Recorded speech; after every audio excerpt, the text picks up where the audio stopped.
we have a great topic this morning that is extremely dear to my heart, and as a professional, I'm a professional coach, so it's really nice, and I believe that we are going to have a good time. So maybe what we can do to start us off is say a word of prayer. It's always nice to pray. And then after that, we start off the day and maybe unmute ourselves and say what our expectations from this webinar or from this training. Then we can proceed from there. Anyone who'd like to pray for us? Unmute yourself and say a prayer. Anyone? It's nice to pray. Let us pray. Thank you, Teresia.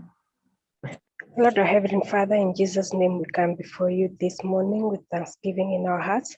We thank you, Almighty Father, for the new day. We thank you for this meeting, Almighty Father.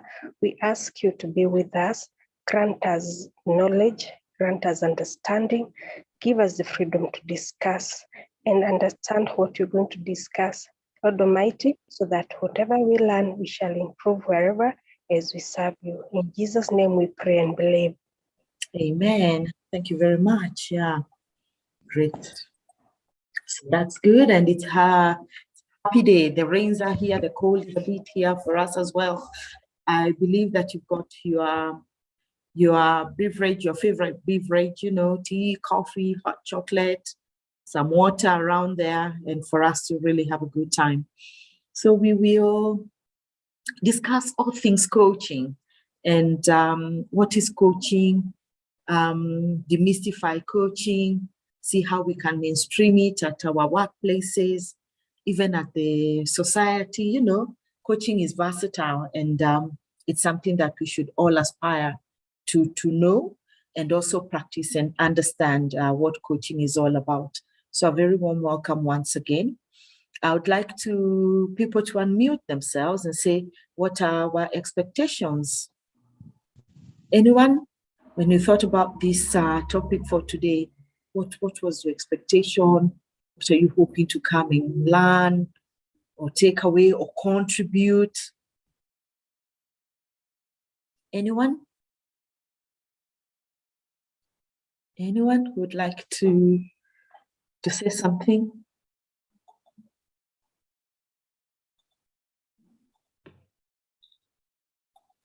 I would. Thank you. Thank you. I expect to gain some very essential skills, and also while coaching, I provide a solution for the people that I'm coaching. Thank you, Jane.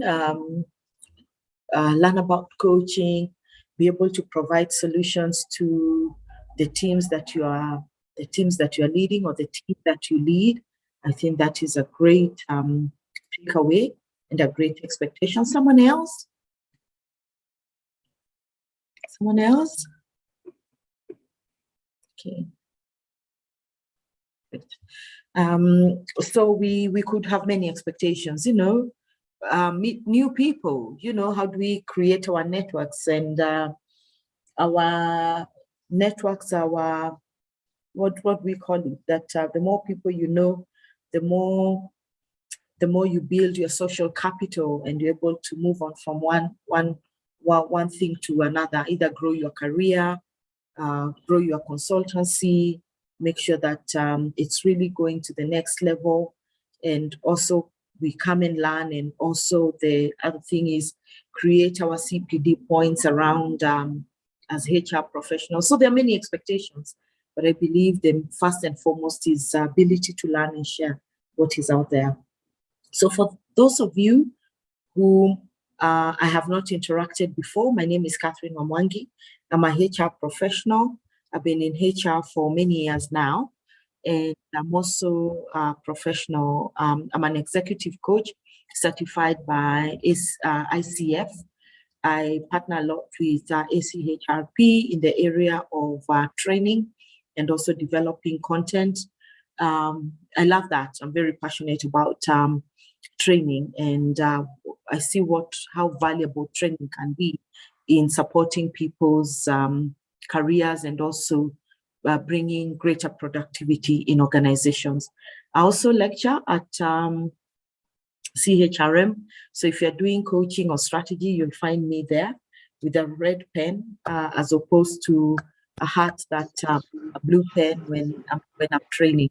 So I keep on saying one of the things about doing CHRP and coming to ACHRP is that you're almost assured that you're going to pass your exams, because some of the discussions that happen in the ACHRP platforms, at the social media platforms, at this kind of trainings, they have a lot of reference and industry knowledge to ACHRP. So if you're doing ACHRP, don't miss the opportunity of coming to these discussions, because it makes it much easier for you to be able to relate within the topics that are offered. So all things coaching, all things demystified, coaching, mentoring, training, counseling, all those things, is what we want to look at today. Training, I'm very easy.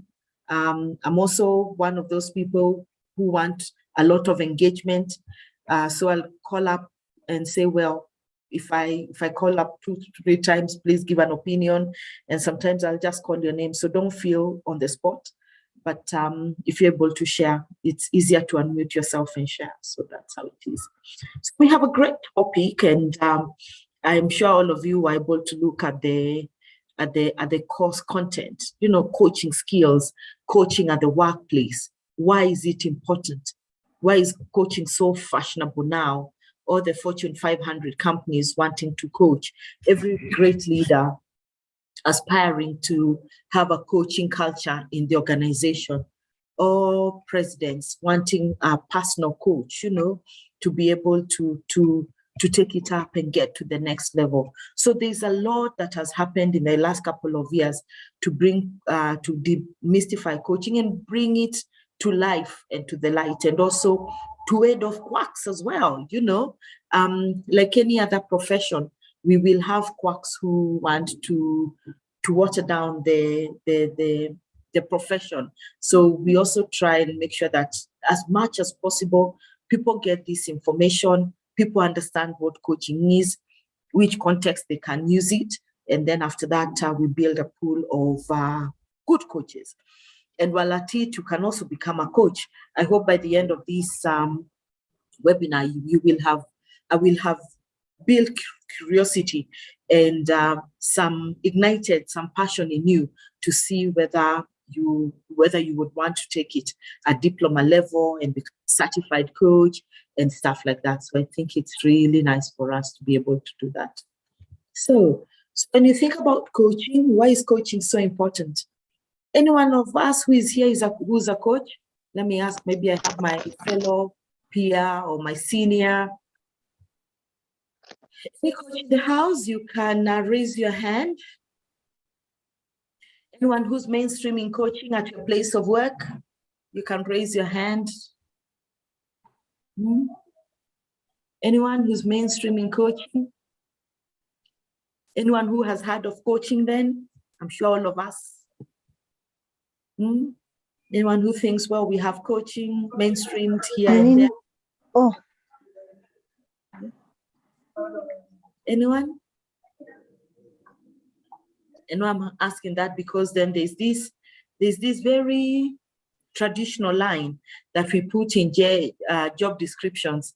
Line managers are expected to coach and to mentor, and sometimes we haven't given a lot of thought. It's just traditional. After all, that it is. And then the other one is doing any other business as required. So when you think about your job descriptions, I'd like you just to take a minute and just think through the manager's job descriptions. Do they have that line, ability to coach and mentor? What do you really mean? And even in your performance management tools, I'm sure you have, maybe you are able to evaluate it. and bring it to life. Have they been coaching? Have they been mentoring? What are the criteria you know that that has succeeded? So there are many things that we'll take away this morning just for us to be able to do that. So feel free to let us know whether you have coaching at your workplace, whether you are a coach, or whether your job descriptions have those supporting structures that would enable an organization mainstream coaching. So why we need coaching, you know?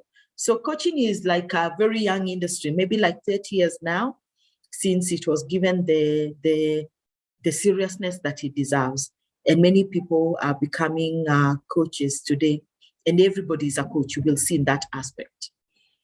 So why is effective coaching the key to organizational success in the 21st century? The reason is as simple as day and night. The role of managers have changed fundamentally over the last decade. A new approach to people management is essential for companies to succeed. There's no question about it. And it's not just lip service or an overrated line that we say that people are our most valuable asset. You know, we must bring it to life. People are our most valuable asset. And the way we manage people has really changed in the last 21st century.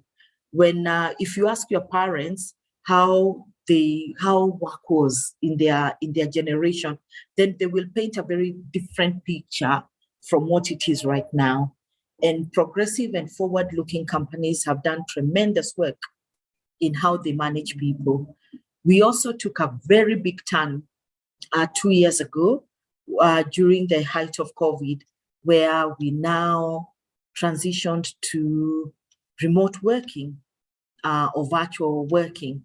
And it didn't matter whether it was, you had it before, maybe you had flexible working hours or working hours, which was, you know, you could come to the office at a certain time, or maybe once in a while you would work from home. But the world almost went remote 2 years ago. Of course, essential services continue to work, and there are some industries who cannot adopt complete virtual working arrangement. So when sense of normalcy returned, what happened is that some of us now started coming back to the office, and people say they would prefer to come to the office 3 times a week, some 2 times a week, some said never, I'll never come back, you know.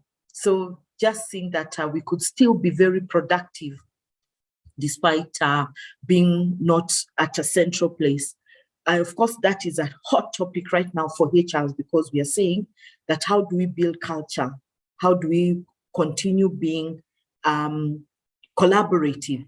How do we continue being agile, creative, and innovative if we are all working at different locations? So there's that continuous discussion hot on the plate of HRs, sometimes begging people to come back. Some people have just put a deadline and say, by next month you must come, or stuff like that. So there's a lot of discussion around there, but we want to say that people now are being managed very differently compared to other centuries before. And we will see how coaching can actually help manage people and spur productivity in organizations as we go along. So historically, the evolution of coaching has been influenced by many other fields of study, so including personal development, adult education, psychology, you know, and other organizational or leadership theories and practice. So a lot of research has gone before we say what is really coaching, before we came up, you know. So a lot of reference and influence has come from all these other fields of study, and very much appreciated, because we would not be having a strong product, let me call it a product now, if it was not for all these other disciplines that actually supported it. Since the mid-1990s, coaching has developed into a more independent discipline, and professional associations such as the International Coach Federation have helped develop a set of training standards. So that's the body to go to. That's the, like IHRM, the body of to go to in Kenya, for HR professionals, LSK for lawyers, engineering bodies for engineers, doctors and dentist board for doctors, to license you and also to set standards. So if you meet a coach and say, oh, and they tell you, oh, I'm a coach, okay, you can ask them, are you certified by ICF? And they say, yes, I'm certified by ICF. And then you ask them, so what's your coaching style?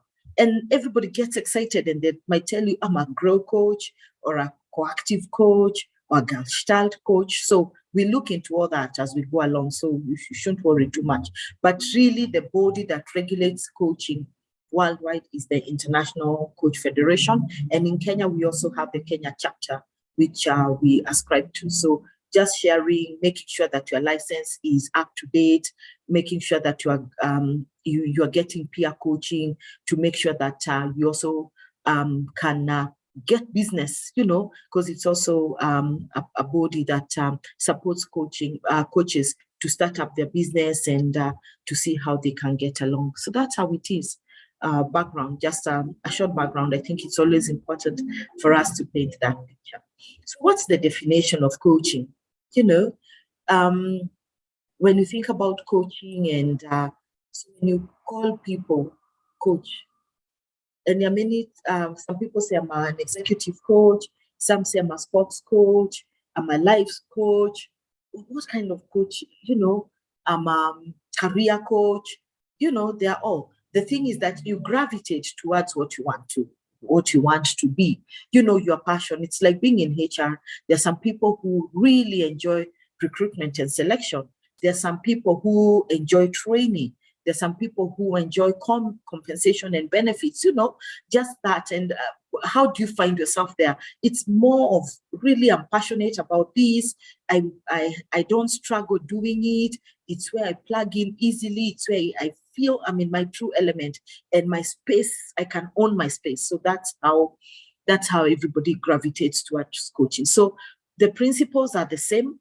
You go to school, you're taught the same principles, the principles of HR, then, you just start liking one thing after another, especially if you're in a big organization and they're able to mainstream, HR and say, well, I'm really passionate about recruitment. So they will place you in a recruitment docket. That's not to say that you cannot do training and development, you cannot do performance management. So it's good to have that holistic view, but you gravitate where you can get most value. So that's how it is. It's not that it's anything different. It's now just striking yourself and building your brand around what you're very passionate about. So for me, I am an executive coach. I coach at all levels, from junior to senior. It doesn't matter. More of really professional coach, people wanting to spar and to understand more about themselves, what they can bring on the table, what they're aspiring to be, their goals and aspirations. So I really enjoy that. And it's more of workplace, professional, and really being assertive and owning that space and making sure that you can be very successful in your career. Also, very privileged, that's what I keep on saying, supporting people living with disability, the blind, and maybe you've heard me say this before. So I coach the blind people, and very interesting because you get into their world and their world is interesting, and you just have to really understand and support them in those endeavors. So it's really nice. So that's it. And it's a skill that you have to keep learning from time to time. You must learn the skill. Otherwise, you are not going to be a good coach. It's just like learning how to ride a bicycle, drive a car, any skill. You have to keep at it and you have to practice for you to get better at it. So as I said, ICF is the Coach Federation. It defines coaching as partnering with clients in a thought-provoking and creative process that inspires them to maximize their personal and professional potential. You see, I've even underlined the key elements of coaching. It's a partnership. We are partners.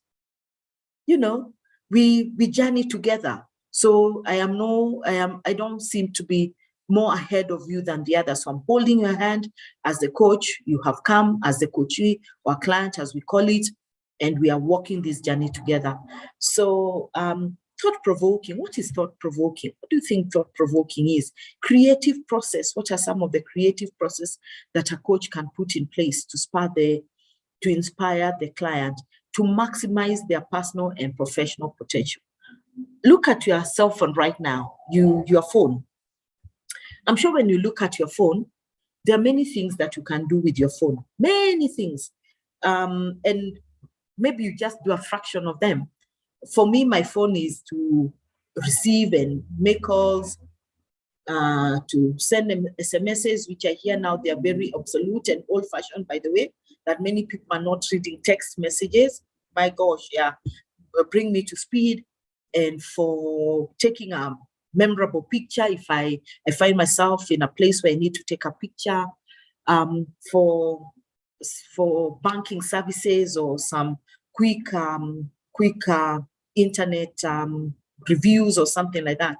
But there's much more. When my nieces and nephews pick my phone and they tell me, Auntie, don't you know this? Don't you know that?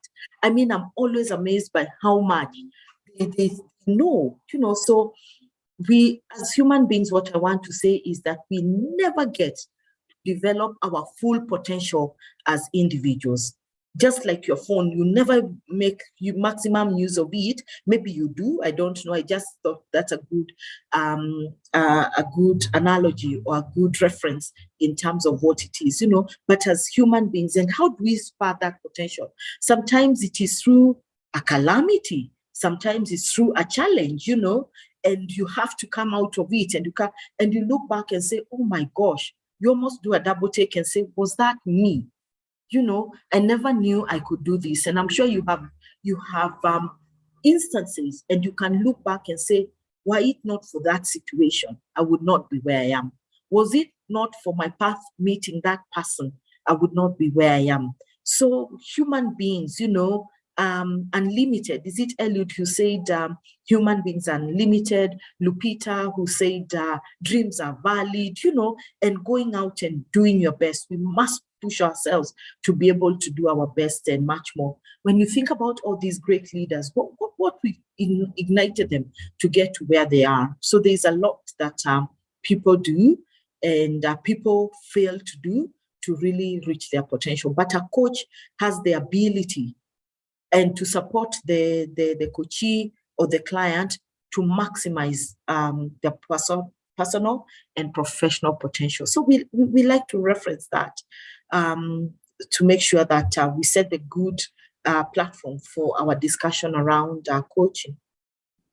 So coaching has to do more of inspiring a thought-provoking engagement, holding one accountable. Think about great debates and great ideas and great engagements which you have with your colleagues, with your peers, with your friends, and it makes you, you're able to contribute and you feel very energized and happy about it.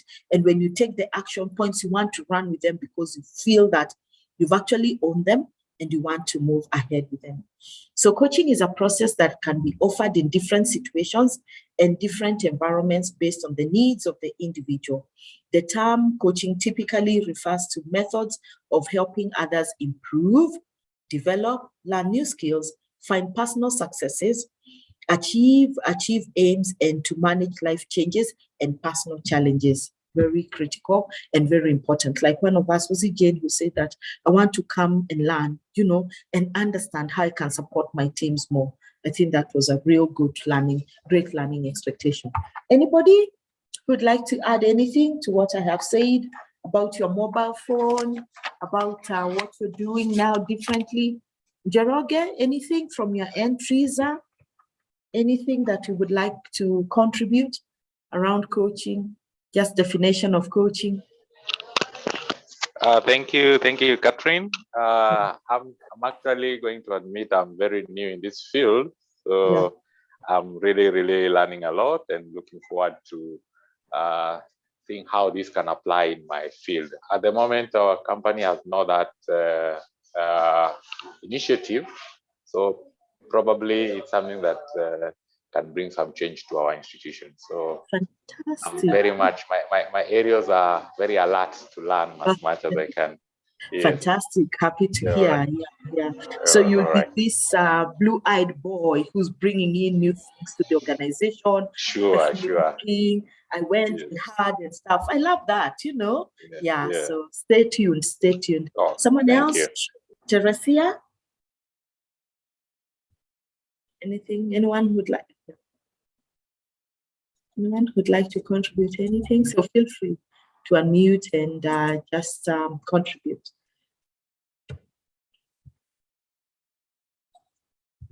So what we have said about the features of training, of coaching are the same, how do we partner?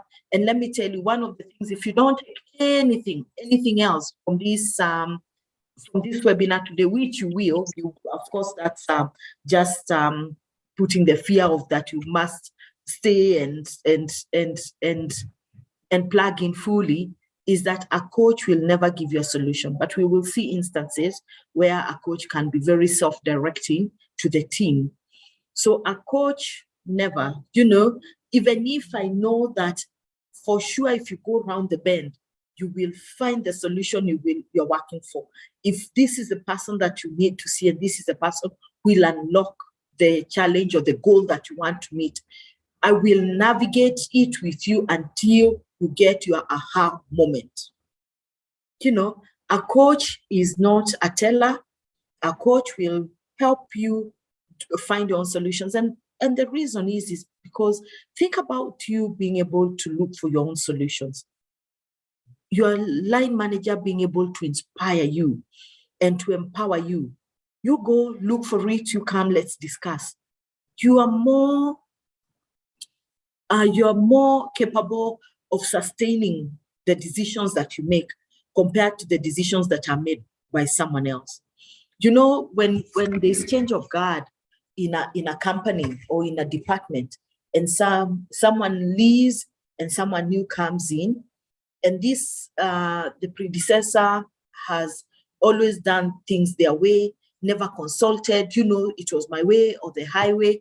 The day they leave, the last day, everything almost seems to be undone. They say those were their rules, they've gone with them, let's continue with our old-fashioned way of doing things. We should never fall trap of that. And that's why we keep on saying that we need to be very let's not assume that people don't have feelings and people don't want to be heard.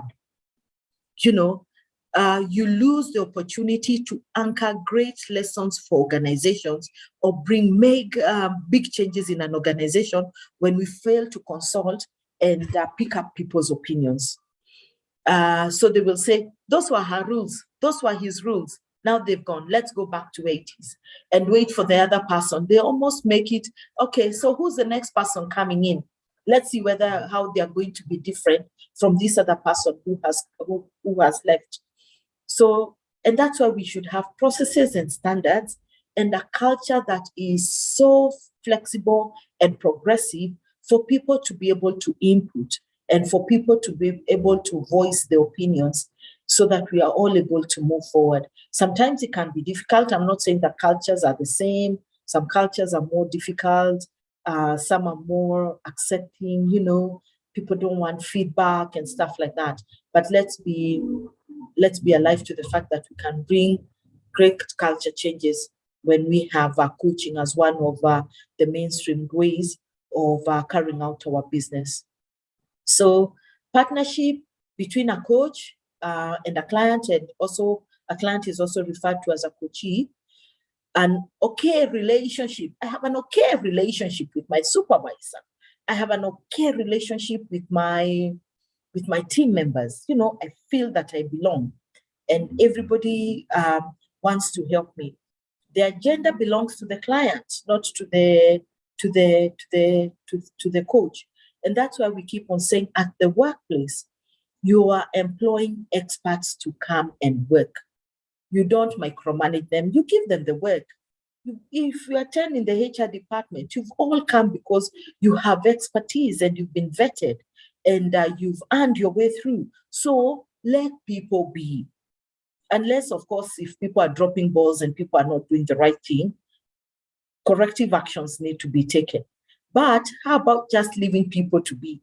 And when you leave people to be, the results are tremendous compared to when you're always hovering around them and saying, what is happening here? What can I do? And stuff like that. So the coachee is the expert or the driver.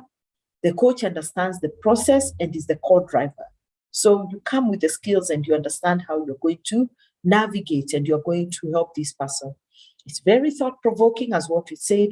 It comes through powerful questioning or questions that challenge the coachee to think deeply and broadly about their circumstances and generate their own options, actions, answers, and solutions. Simple as that, thought-provoking. Creative process, it takes creativity to be able to hold a meaningful conversation. You've ever heard of, and everybody's gifted differently. Some people are very captivating. They've got great presence. They enter in, and by the time they even sit down, you are eagerly waiting to hear what they have to say.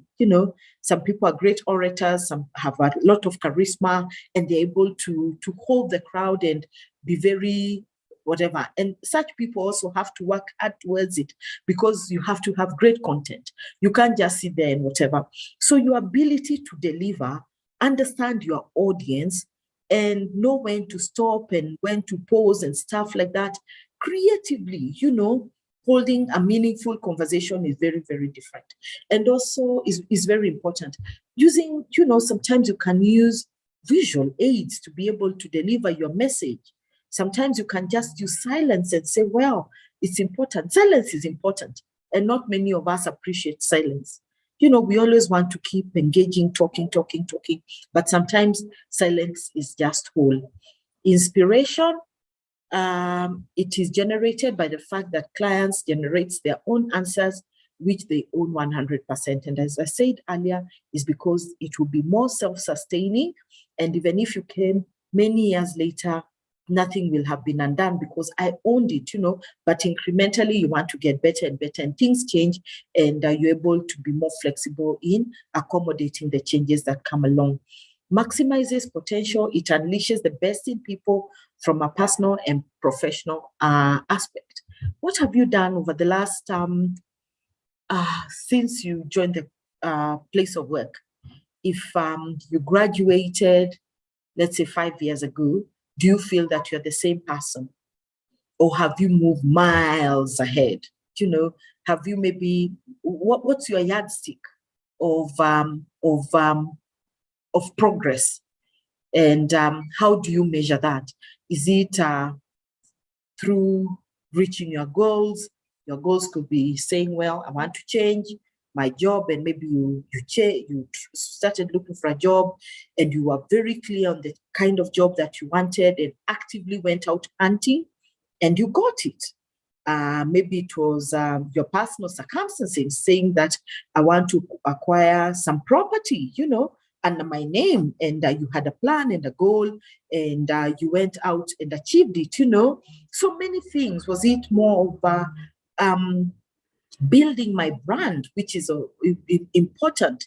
Have you been able to do that to people? If we call out and say XYZ, people really say, yes, I know them, and I can attest to what you're saying about them. So there are many areas that we want to maximize our potential and whatever. The other day, I was in just this week, very privileged to be in a seminar for women. We spoke very small, and we were talking about leadership from this great coach from the UK, Caroline Hamper, and she was very inspiring. And where I say that is because, well, first, she's a coach, so I could relate with her, and I was actually now almost coming into my laptop wanting to listen more, and I knew, well, just stay put. It's fine. You listen. You are not in the room with her. You are 10,000 miles away. But what she said is that what really I took home was, what are you known for? How have you built your brand over the years? And it's not just around what people know about you, that, oh, XYZ is a real good HR professional. They're able to deliver HR in a way that supports the organization. You want to be known for who you are. You want to be known that they're very charismatic. They are a visionary leader. They're very empathetic in their approach to issues. You know, she was saying about those soft skills. What can you be known for? How do people describe you when you are not in the room? Have you thought about that? I mean, how do people describe you when you're not in the room? What would they say about you and your personality? You know, not those ones of she's great at balancing the balance sheet, and no matter how difficult the complex and difficult the P&L is, or the balance sheet or the company accounts are, they will ace it. That's good, all enough. But what do people really know you for? And it's always good to have that that analogy by you asking the people you work with, getting feedback from time to time. I hope you do that. And especially getting feedback for people whom you think you don't get along too well. We are not living in a perfect world. We know that sometimes we don't get along well with everyone. You know, we should endeavor, but there's some people who are just difficult, and maybe those are people maybe who really would give you good feedback. So it's important to do that. So what if we are not in the room, what would people say about you? Okay, great. I will not ask that question, but I want you to just write it down. So what is not coaching? What would you say based on what I have said? What is not coaching? What would you say what is not coaching?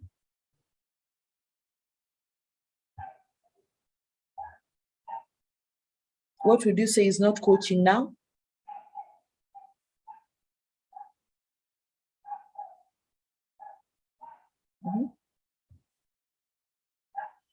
What is not coaching when you think about it? So coaching is not giving people solutions.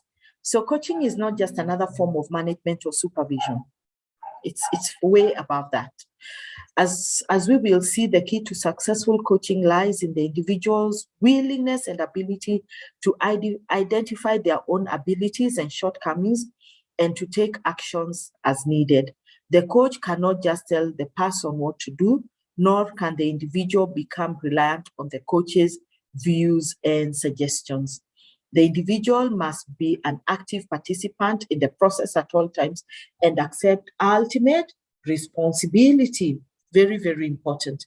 When you think about how people identify their own shortcomings and abilities, in organizations, how do we support people identify their own shortcomings and abilities?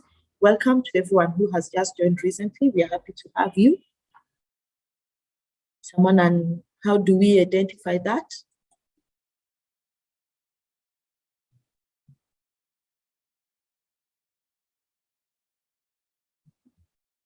Oh, the screen is very small. Catherine. Is this, yeah. Through performance reviews. Through performance reviews, you can be able to identify that. Very true. Through performance reviews. Something else? Is the screen too small for you guys? Yes, it is. I had written earlier. It's very small. Oh, you can't read what is on the screen? Tiny, but I was guessing that you are going to share it later, but big. I mean, it's very small. Are you all straining to see, because this is on slideshow mode? Are you all struggling? I can't see myself. I can't see. You cannot see? Myself, I can't see. I don't know about the other people. I can see. Mine is okay. It's okay. It's okay. It's okay. Yeah. Are you using a phone? No, a laptop. You're using a laptop? Yeah. I have big fonts like this Really? on my screen. Yeah. I don't know. Maybe increase your font. Pole. But the notes will be available on the LMS after these. Okay, So don't that's worry. fine. Yeah, don't That's worry. fine. Okay, so how do we, while at it, Lorraine, how do you identify people's abilities and shortcomings? And how do we support them?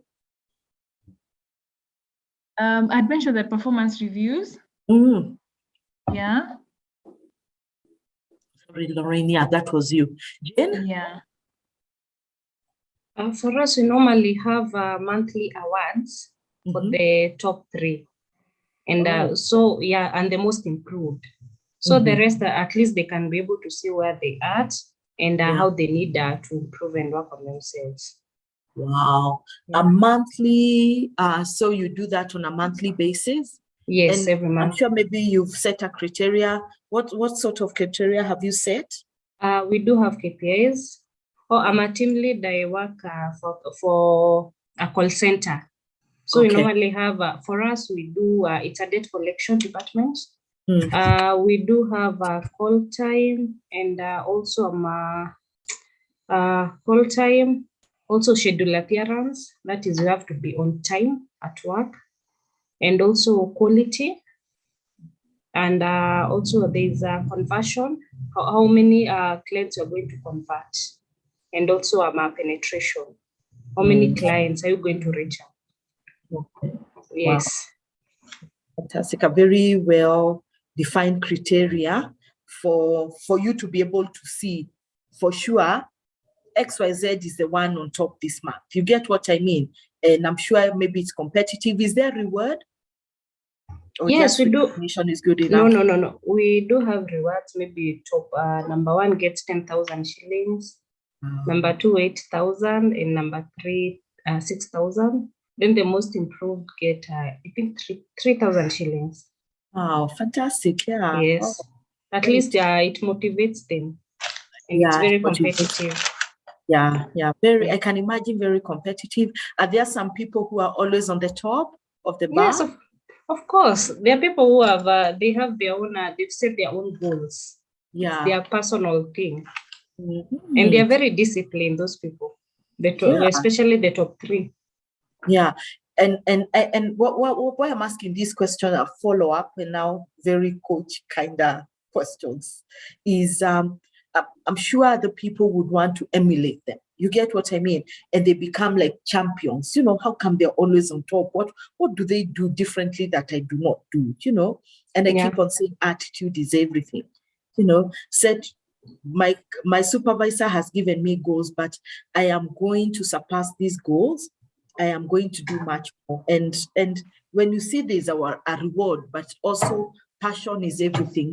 If you're passionate about what you're doing, how it is done, and the environment is right. I mean, that calls for something. Not many people just think, well, I got a job, you pay me, I don't think it is enough, so I'm going to do the bare minimum. It will never get you to the next level. That's what I keep on telling people. Do it for you. Do it for you. Don't do it for them. When you leave that organization, people will say, Enyewe, we've lost someone. You've lost someone, and it's very unfortunate. And then you are so confident going to that interview and saying, this is what I'm able to deliver. Results speak for themselves. You see, I'm always top 3 and stuff like that. So do much more, learn. That's what I keep on saying. Even me, I wake up in the morning and say, what can I do differently today? How am I going to do it differently? What for myself? And then after that, it naturally follows the grid line of supporting the work that I am doing, whether I am coaching, whether I am working, whether I am training, whether I'm teaching. I want to be the best that they ever was. So let's aspire to be the best that they ever was. And I think competition, if you are a naturally competitive person without stepping on other people's toes, you've got a real good character. I think it's a real good character to be where you are. Okay, great. So there are many ways that we can motivate people, reach those abilities and shortcomings, and what can we do about the shortcomings without deflating their ability to feel that people are always bashing me, but putting it in a way that they would want to improve. So the importance of coaching. Today, the nature of business is completely different from a generation before. And that's what we said. Ask your moms, ask your grandpas, grandparents, how it was working a couple of years ago. It was all about work, no recognition, no relationships. But now everything is built on relationships. And that's what we want, because once we build strong relationships, people can be able to be who they are and bring the best at work. So organizations are more decentralized. We will agree to that decentralized departments, decentralized branches, even if your head office is in another country, or this is your head office and you have offices in other countries, it's very decentralized. For why do we decentralize? For easier ability to make quicker decisions, to look at the environment and take off more quickly instead of having to wait for the central communication. So important for organizations to become more decentralized because they actually have a better competitive advantage. Employees have become more empowered. And what does that mean? It's not saying that I've got my rights at the gate, I'm coming to work, but I'm coming in with my rights. No, your rights end where mine begin. We're all aware of that. So empowered, there's much more knowledge, there's much more information, there's more peer learning, there's more cross-functional learning and stuff like that. So people are more empowered with what people can negotiate more. People also understand their rights. We are all here as equal employees. You have greater responsibility. Maybe you earn more because you're the CEO. Yes, rank comes with privileges as well, as I say, but people are more empowered to do more and to be able to feedback and to contribute their opinions and concerns. Competition and globalization have increased, hasn't it, anyway? Yeah, I saw yesterday in the newspaper that our economy grew. I'm not very sure. Maybe it could have grown. I don't know. But all of us, the Wanjikos, as they like to call us, we were asking how, because when you go to the price of living has really skyrocketed, and it's a pinch to everybody. So there's a big disparity of the perception and reality. Maybe it could have grown, but growing means that everybody feels it, and it needs to be, everybody needs to have a level of ability to put bread and butter on their table. When it's not that in a country, then there's a big problem. Competition for sure will continue to happen. Think about COVID, think about your business right now. Is it growing? Who is your main competitor? What do they do differently? And now we are in the era of co-competition. Who has heard about that? And are you co-competing with your competitor or comparator? Anyone? Co-competition, very rife now, very accepted, leveraging on anyone. Let's learn. Anyone who has heard about that term and being able to use it at their place of work or in the industry even.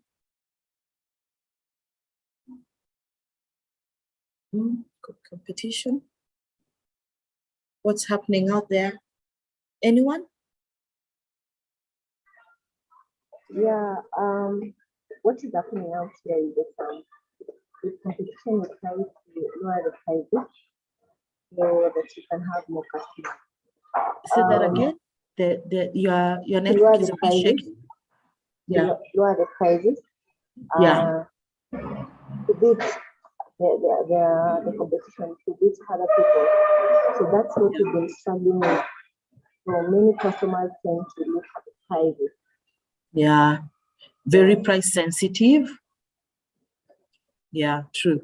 So I can also add on to the example, or anybody else who would like to give an example in the industry, how they are competing with the competition with their they are competitors. So even let's look like let's say we are flour exporting companies, and we all getting into the European market, and we come together, we are competitors. We sit around the table nowadays and say, these flowers, you've got your customers, it's okay. And I'm also eyeing your customers, I would hope to get over your customers, but that's not the whatever. Is that let's go to the shipping companies and ask for a discount. We can't have one shipping company send the same shipping companies, because they're not too many. Let's go and ask to speak in one voice and say, this is how it's going to be. It's 20 shillings, it's 10 shillings, that one for 2 shillings, because we have the muscle and we're able to do that. So competition.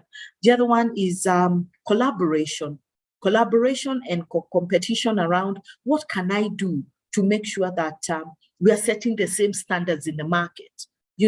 Prices can be different, but the standards are the same for us to be able to compete in an ideal environment. That's what we want. When we are competitive, and also the other one, collaborating, is that we want to have leveraging on the market to make sure that we send the same message and people trust the brands. It can be from brand A to brand B, but when they come, they know that whatever. So what will be your defining structure? What will be your defining structure around those two products? The same, there's Blue Band, there's Prestige.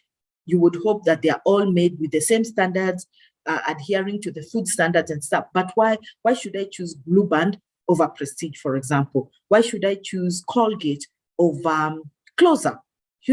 So even that now, why should I? Of course, it's customers' preference and many other things that we put around for me to pick this product around that other product.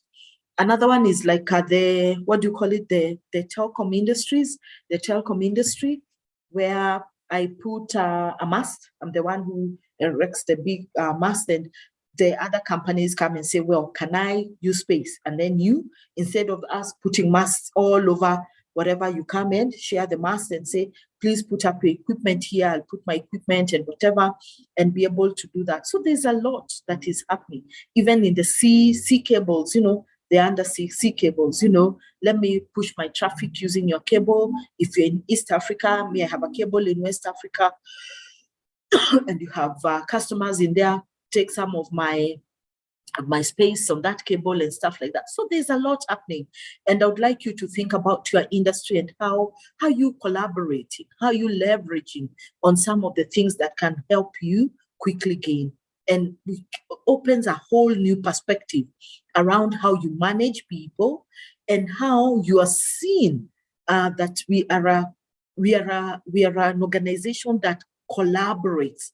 And we are an organization that collaborates both internally and externally for us to have the competitive edge. So globalization will continue to be there. So even when you send someone to another country or another branch, they are not looking and saying, I'm in a strange place. We need to assimilate that and bring it very quickly. So change is rapid and continuous. That's the only thing. Change is the only constant that we have in this life. In general, work pressures are greater than ever. Did we just see so much work pressure? People pushing many more hours during working from home, and it became a thing of concern around work-life balance. And let's do more for people. Let's make sure that they don't push too many hours. There are fewer management levels in the organization. It's not like long time ago where the structures were many. Red tape and bureaucracy. The structures are flatter now and leaner, and we can be able to call each other as colleagues. The top level has been demystified completely. And I believe one of the things that to me, and maybe not, you might not share the same view, is that the current president, Uhuru, demystified presidency. You get what I mean? He was very approachable, very to the Mwananchi, to us Wanjikos. He could come somewhere, he's giving high fives, he didn't wade us off and stuff like that. He redefined and demystify. Maybe that's his personality. We don't know who the next president will be, and whether they will be those ones of a bit aloof, like I don't know whether that's too strong a word, sit there from the castle and look what's happening out there. People are just different. But I believe that when we have fewer levels of management, be able to demystify power, and people become more approachable. People are able to give their suggestions and whatever, and concerns. So compared to that, so I think that's the one thing that he's got an approachable demeanor, which I look, because I grew up in the era of Moi. Those days, university, President Moi was very, if he was guarded completely. Kibaki wouldn't, let's run the economy, maneno ya ongea wacheni, fanyeni kazi, he was just very old-fashioned in his way of dealing with the greater masses, but maybe different from what we know if you know him personally. But I just want to say, I think that's very different. So if you have an approachable top management, it becomes very easy for an organization to be able to forge forward and inculcate the culture of coaching. Old career patterns don't exist anymore. The traditional way that I will come from a typist, I'll become a senior typist, I'll retire an executive typist. Gone. People just mutate and evolve themselves into different things altogether, because again, the world is moving very fast. Think about the marketing, and it's a good example. Think about marketers. Marketers have redefined themselves completely, income, digital marketing, and they've carved a job out for themselves. Influencers have carved a job out of for themselves completely, and they are making money out of it. So all patterns, the way you say, I'll become a driver and I'll retire a senior driver, completely gone. From driving, I don't know to what, to software developers. The world is your oyster. That's what I keep on telling people. Innovation and rapid response to marketplaces changes can be key to success. Increasingly, new technologies and workplace processes are being adopted, and that's very true. Any question? Any rejoiner? Any example from your workplace levels of management? Old patterns? Do you see people really mutating and becoming something very different? Has your career changed? I was a finance person completely. Uni, BCom, finance, and then after that, Kwisha Mimi, I went and saw people talk and figures didn't talk, and here I am doing something very different. People who are teachers, they sell insurance, so all patterns completely, and they thrive and they become very successful. Anyone? Any of them change you'd like to speak into, or give us an example of what's happening at your workplace? Anyone who's keen on sharing? Okay. Okay. So are you a good coach? What are some of the skills of a good coach? And we'll see that going forward. When you go to the ICF website, you will see ethics of the profession, like the way we have ethics of the HR profession. Every profession has its code of ethics. So what are some of the skills that we need to build as a coach? And when you think about workplace coaching, what does it mean? It just means giving people the opportunity to do their work without having to micromanage them, empowering them and saying, what do you think about this? I'm giving you this project, should be delivered within a month. It's a big project for us. We will have scheduled times to review it and to go through it. But as you manage people and you want the best for them, to spark their potential, thought-provoking, to maximize their potential, and for you to be able to guide them to come up with their own ideas, then you need to build skills as a coach. There could be many. Building rapport with people and also building trust is very important. Having empathy, we will talk about them. Being a good listener, extremely important. Communication skills and overcoming resistance. How do you negotiate with people to follow you? Great leadership and great skills that you need to develop. Understanding human behavior. Do you know who your team members are?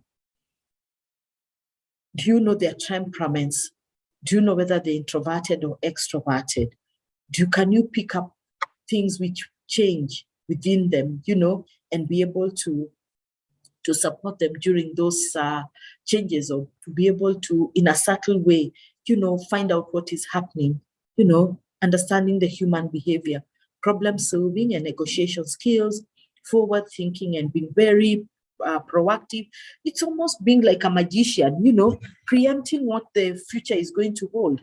Do you preempt your work, let's say you're in HR, and do you preempt what is your workforce planning?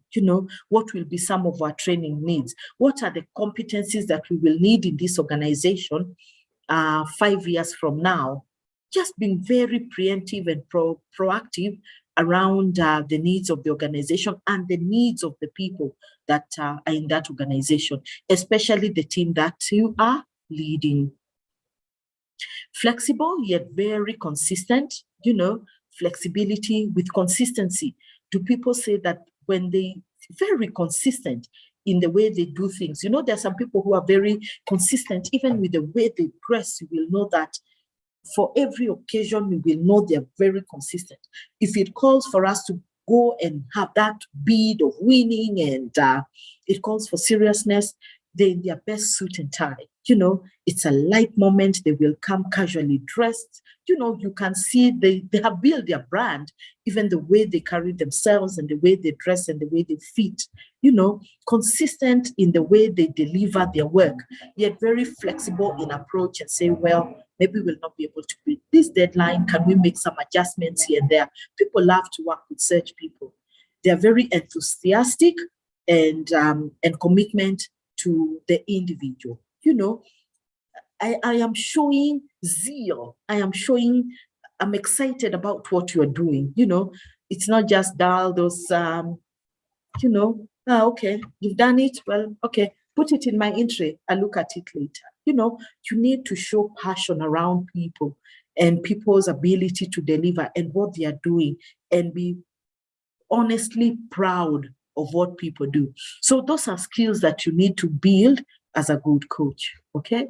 So how do you trust people? What is trust, and how do you trust someone?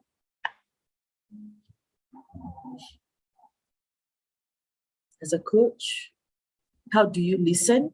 How do you build empathy? What is empathy? Please, let's participate. Let me not be the only one who's talking. Anyone would like to?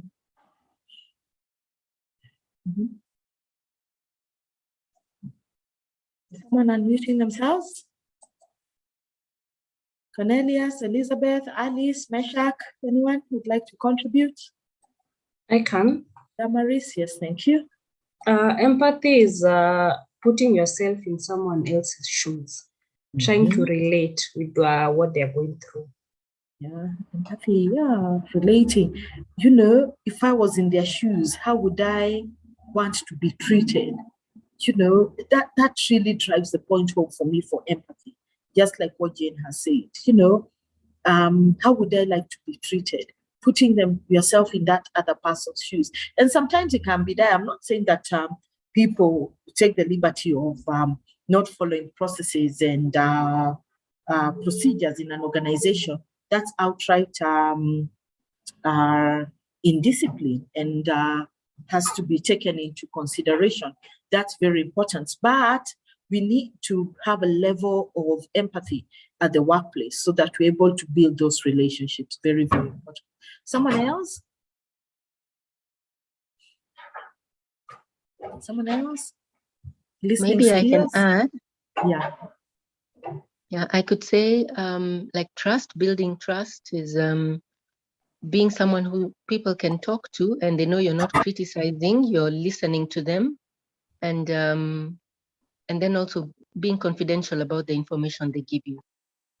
Exactly. If the information calls for confidentiality, very important, building trust and owning confidentiality and showing people that they can come to you, and we build trust over time. You meet someone, the common denominator and the default is that we should trust everyone, and we continue building that trust as we go along. And for you to know that you can trust someone is because they deliver what they have said that they are going to deliver. They consistently do what is expected of them. So you trust them, and if there's any confidential information, then you know that they will not share until such a time that they can share. Okay, someone else? Listening skills. Are many of us good listeners? Levels of listening. Are many of us good listeners?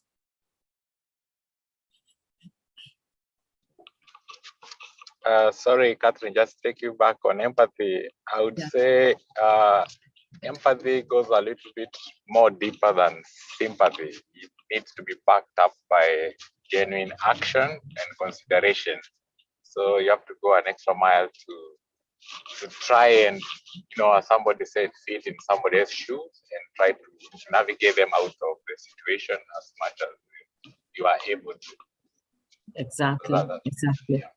Thank you for putting that rejoinder. Yeah, very different. Sympathy is very shallow. Oh, okay, sorry sana. Oh, itakuwa poa. And empathy, going deeper, immersing yourself, thinking of the state of the situation. What can I do differently?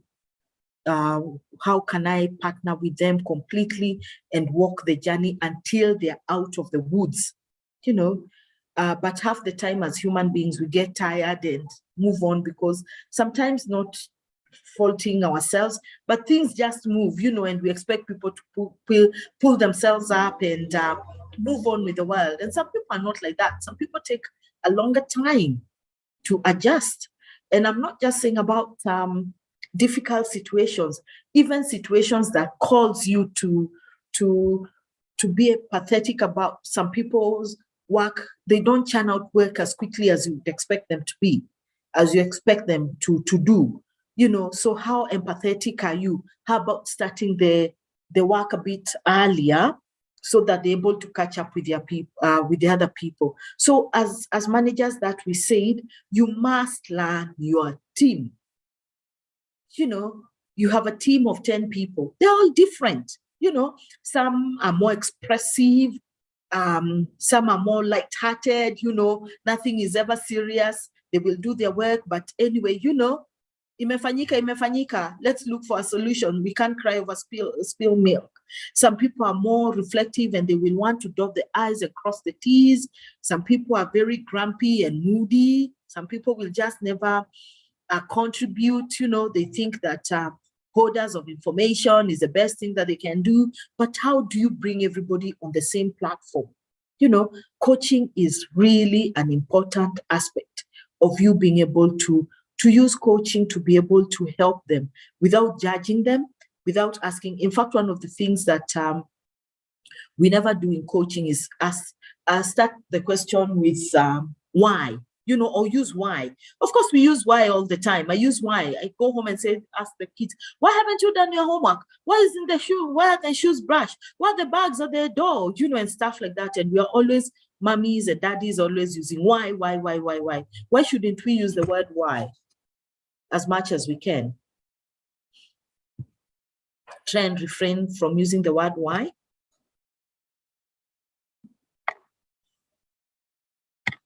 Why are you late to work? Compared to, I see you coming to work late nowadays. Is there anything that you'd like me to know?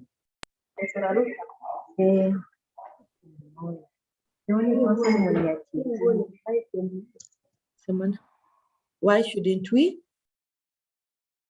Why? Using the word why as much as trying to avoid the word why? Anyone? Maybe if I can attempt, Catherine. Yes. I think if you use the word why, already you are putting yourself on the opposite side of the, of the line with the person you're talking to. Like you are a person holding a cane waiting to unleash if the person gives a wrong response, as opposed to, being on the same team and wanting to journey together to find out what might have caused the situation. So why puts you or makes the other party feel like you are on the opposite side of the line, you're not on the same team, and it will put the other person also on defensive mode. Very true. Thank you, Njoroge. You've actually captured it very well. Why makes people defensive? I will answer very defensively compared, you want us to be on the same team. You've already judged me. You've already made an assumption. You've already created, you've already formed, you've already taken an opinion, a stand, you've already answered your own question. And then the person, you always come to work late. Why are you always coming to work late? Person will just look at you and say, well, they have a mental block. The way even you've started and compared to the other statement, and I have noticed that you come to work late every day, and they say, I can't even pull up traffic one, despite me living on Mombasa Road, and we know how tacky and difficult it is to navigate Mombasa Road if I'm working in Westlands. You get what I mean. We all know, and I think if you work, if you live on Mombasa Road and you work any other direction that would help, that really Mombasa Road you must use. I think if an employee didn't give you some brownie points around saying it's what it is, and we know that some days will be extremely bad, and we know that these are people who will not take advantage. I mean, when you come to work 1 hour late, what is it going to kill productivity? Unless there's some positions that you can't come to work late, you have to be there at that time. But honestly, we need to be much more alive to the fact that work is a space and it's not a location. I can work from anywhere. I can be productive even in that traffic. If I can push some work, I have also to be safe on the road and make sure other people are safe. But I keep on saying, what is this deal breaker of having to come to work at 8 and leave at 5? That's my opinion. It's a bad one anyway. It's not even up for debate here. But we must make concession around working hours, because people can come in at 8 and all they're doing is consuming your tea and coffee, and being at the coffee pot and at the water dispenser. And by the time they start working is 11. They work for 11 to 1. They go for an extended lunch, even if they have to be back there at 2. They are thinking, oh, well, how many more hours? They do one email. So we need to create an environment where it's very easy for us to gauge productivity. And it's a long way coming in many organizations where I have had and where people tell me, well, it's not possible in our industry, it's not possible with our workforce, and another mind shift, around productivity versus clocking in the hours. And someone might just come and say, well, very unfortunate, I come to work late nowadays. Yes, thank you for noticing that. It's been very difficult for me as a family. Maybe we have someone who's chronically ill and I have to give medicine, such little things. And you say, oh, I'm sorry, then you can come in at 9. And maybe if you are those sticklers for time, you say, well, you have to knock off at 6. Have you met on a level playing ground? Yes. Will that person be better mentally and more well-being? You've provided a supportive environment. We need to be able to be flexible yet consistent. That's important. Someone else who can take one of these and understanding human behavior, problem solving, enthusiasm, and commitment to an individual. Many managers alive to this. The last one. enthusiasm and commitment to an individual or to the teams. Wanting the success for people and making sure that you are sitting there pretty and not worried. Anyone who would like to take that?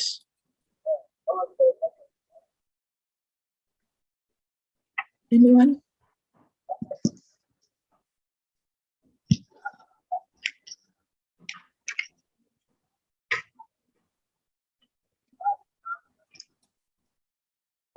Anyone who would like to take that?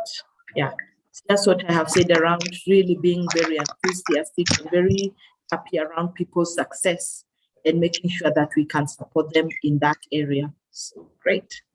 Let's move on. If there are any questions, please let me know.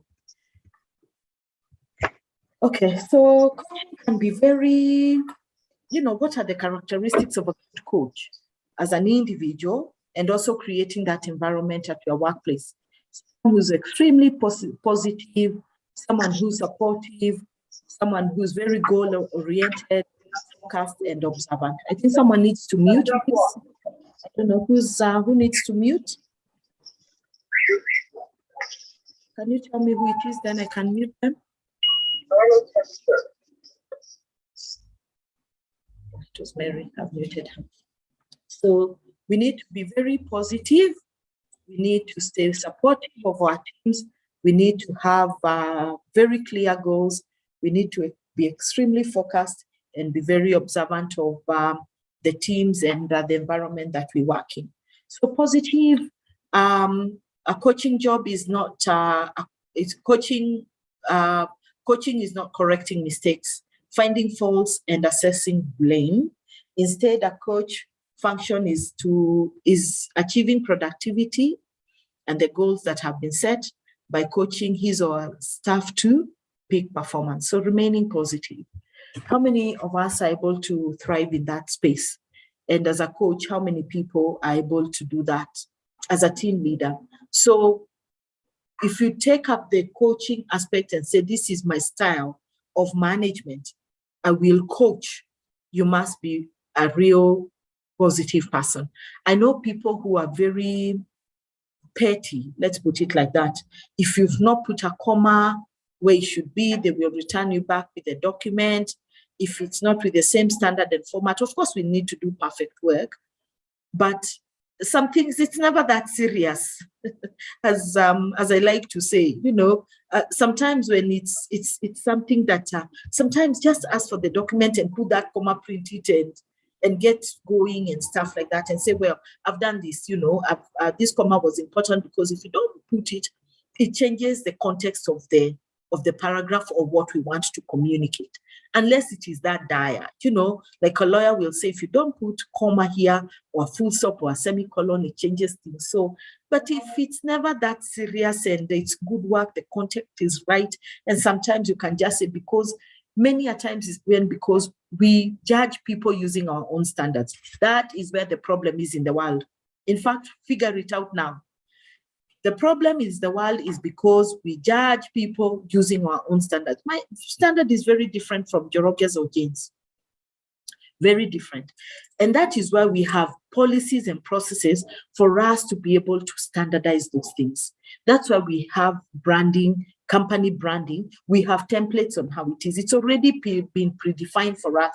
So the chances of us making errors and having to say, me, I like Arial, you like whatever other fonts are there in the Sun, whatever in the fonts that we can use, that won't arise, because the company has already said we need to use this font and this size and this spacing.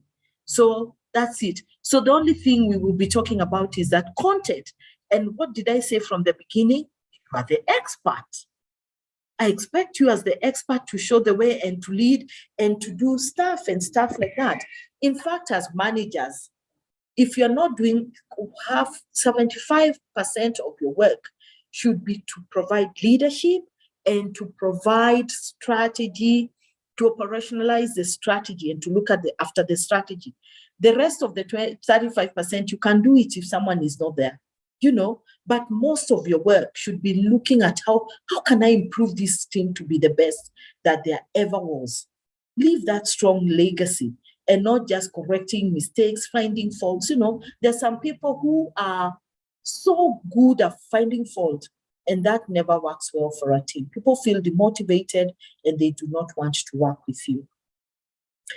Let's move on. Coach needs to get workers that are, or employees that they need to do their job well, including the tools, providing the tools, the time, instructions, answers to questions, and protection from outside interference.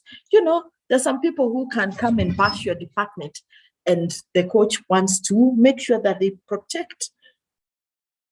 And that's a good supervisor to work with. That's a good person who is already using coaching skills and say, let's first put our house in order. Don't come and attack my department. We are yet to deliver. We are still on course, but please allow my people to work and to do stuff, including the tools. Sometimes we give people work, but we don't give them the tools.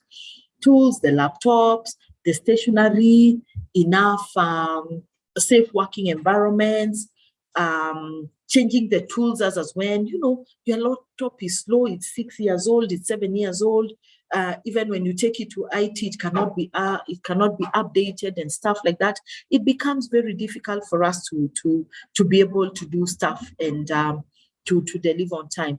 Yet we want people to deliver. So everything must be included.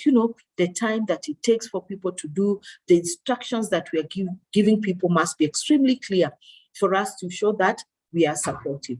Don't you like working with such kind of supervisors? They already have built the coaching skills and they're able to articulate and consciously say, for my team, this is what I will do for them.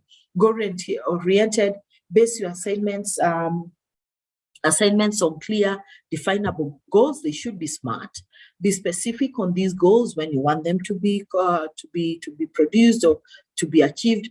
Communicate those goals to the people who actually have to do the work. You're supposed to do this work. This is what you're supposed to do. And if incrementally, even just building a succession pipeline for yourself as an organization. Focused. Effective communication is specific and focused. You love people who communicate well, people who are able to make decisions. It's very unfortunate if you work with people who are not capable of making decisions.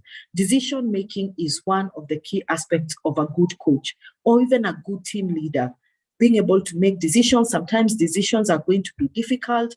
Some decisions are going to be ugly. Some decisions are going to be good, the good, the bad, and the ugly, and being able to trust those decisions that they are going to move forward. All decisions are not going to be accepted by all the people, but if is going to do good to the majority, then let's move on. Coaches are far more likely to get action from their employees, that employees leaves the office focused on resolving issues at hand. So as things happen, there could be some areas we don't agree on that lead to conflict. Conflict management is a key ingredient that we need to understand that will happen from time to time in organizations. And how do we make sure that we are addressing that without them escalating and becoming big and ugly that we cannot resolve, because that is when we start eroding the company culture. Being observant, being more than just keeping your eyes and ears open. The body language of people. When they come on Monday, can you stand there at the reception, not like you're welcoming people, but how do people get into the organization? Are they excited? Is there a buzz? Are there people talking about work? Buddy, you have to bring me that report. How do people come in? Or are they sluggish, gloomy, thinking, now uku? Even just understanding the culture of the tempo and the energy levels in the organization can really call for a lot of understanding. Engagement, the levels of engagement in the organization. So be very observant of how people are, not just looking and saying, well, not just the talk that we have, because a lot is said through the body language and the demeanor that we use. Even when you give someone instructions, when you call them to your office, or you go to the office, or just stand right next to them at their working space, and you see how they are responding, really gives you a level of engagement, how they are taking it and how you relate with them. So relationship building, what we have said, is very important for us to be able to manage people and for people to feel that they're empowered to do what needs to be done. Coaches need to be aware of what is not said as well, of what is said. That's what I was saying. If coaches are paying attention, they need to wait for someone to talk about their problems and giving people time to open up and to be able to say what is happening in their life. And they might tell you things that you say, okay, fine, I didn't even know about it, but thanks for sharing. I'll keep it confidential until a time. Let me look into it, how to accommodate this and stuff like that. So think about that, okay? Anyone? Good organizations? Or what I'm talking is we are living in utopia. It's not happening at the workplaces. Is it happening at your workplace or where you worked before or where you're looking at going? Anyone? Characteristics of a good coach? Anyone who'd like to say something about that? Anyone? Okay, feel free to. Okay, so personal qualities of a coach. To be a good coach, there are some personal qualities that you will need to acquire if you don't have them already. You know, really ability to understand who you are as a person, being very self-aware of your circumstances and situations that you are in. One of the books that I keep saying that every person must have is the book by Emotional Intelligence by Daniel Coleman. Yes, please make sure that you go and buy it this weekend if you don't have it. It's a very important book that you must have. Extremely self-aware. Your emotional intelligence is the best thing that you could ever have for yourself. Knowing what triggers, your strengths, your weaknesses, your bright and dark side, who you are, how people talk. That same discussion we had earlier. What do people talk about me when I'm not in the room? What do people say? Build your brand, build your emotional intelligence.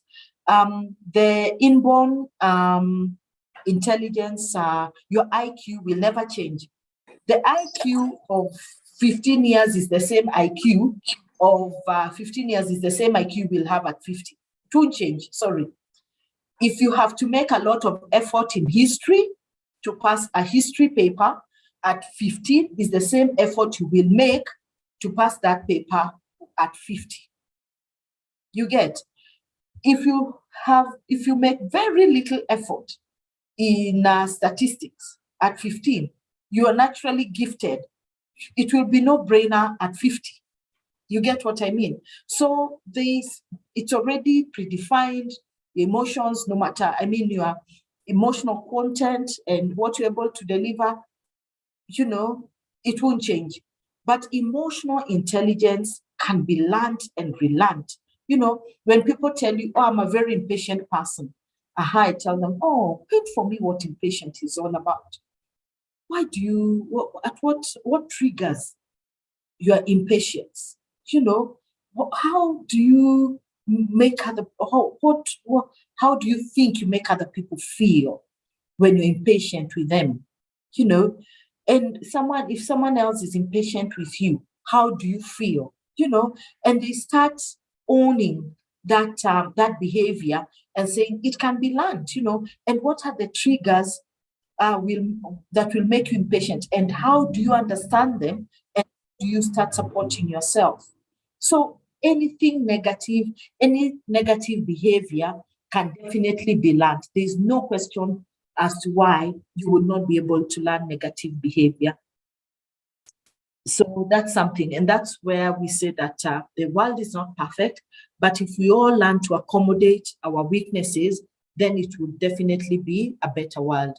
So analyze the change in mood and body language.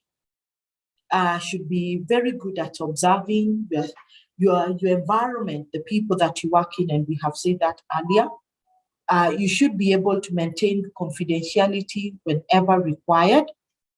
Warm and confident, inspiring personality, where you say that you are enthusiastic about the team that you lead. You're proud, you are happy when good things happen to them. You're proud of their words, and they can mean their word, and I am the leader, I should have taken it, You can't win it all. So it's important for you to be able to do what? To be able to do that. So it's very important. Should not show bias while dealing with people. Some people show open biasness when dealing with their teams. They always pick one person, and now that person starts being rejected by the others because they're called, or they are the boss's favorites and stuff like that. Willingness to spend time and energy to learn coaching skills. We must be able to invest time because we said it's a skill, and that's very, very important. So some of the good qualities, and these are things that are inherent. They are no brainer. They are not hard things that you learn. And that's why I keep on saying that you must learn your personality. Who are you? What are some of the triggers? If today you are to call yourself to a meeting, do you really understand who you are? And many times is when, let's say, you see the way I introduce myself, there is much more. I mean, we introduce ourselves. My name is Catherine Wamwangi. I'm an executive coach. I'm in HR. Maybe I've worked in this industry. I have this many years of work experience, and that's it. That's the cosmetic around you. But really, who are you? Who are you? When you go to coaching school, we were so amazed. We were almost horrified. Because the first lesson on the first day is that you must tell us who you are. Can you imagine an 8-hour lesson, a full day of us talking of who we are? We wondering by the third sentence of I'm done. The coach really wants to understand, because that's the only way you start learning the skill. And of course, after that, they give you all these personality tests to do, the Hogan, and it is intense, it is accurate.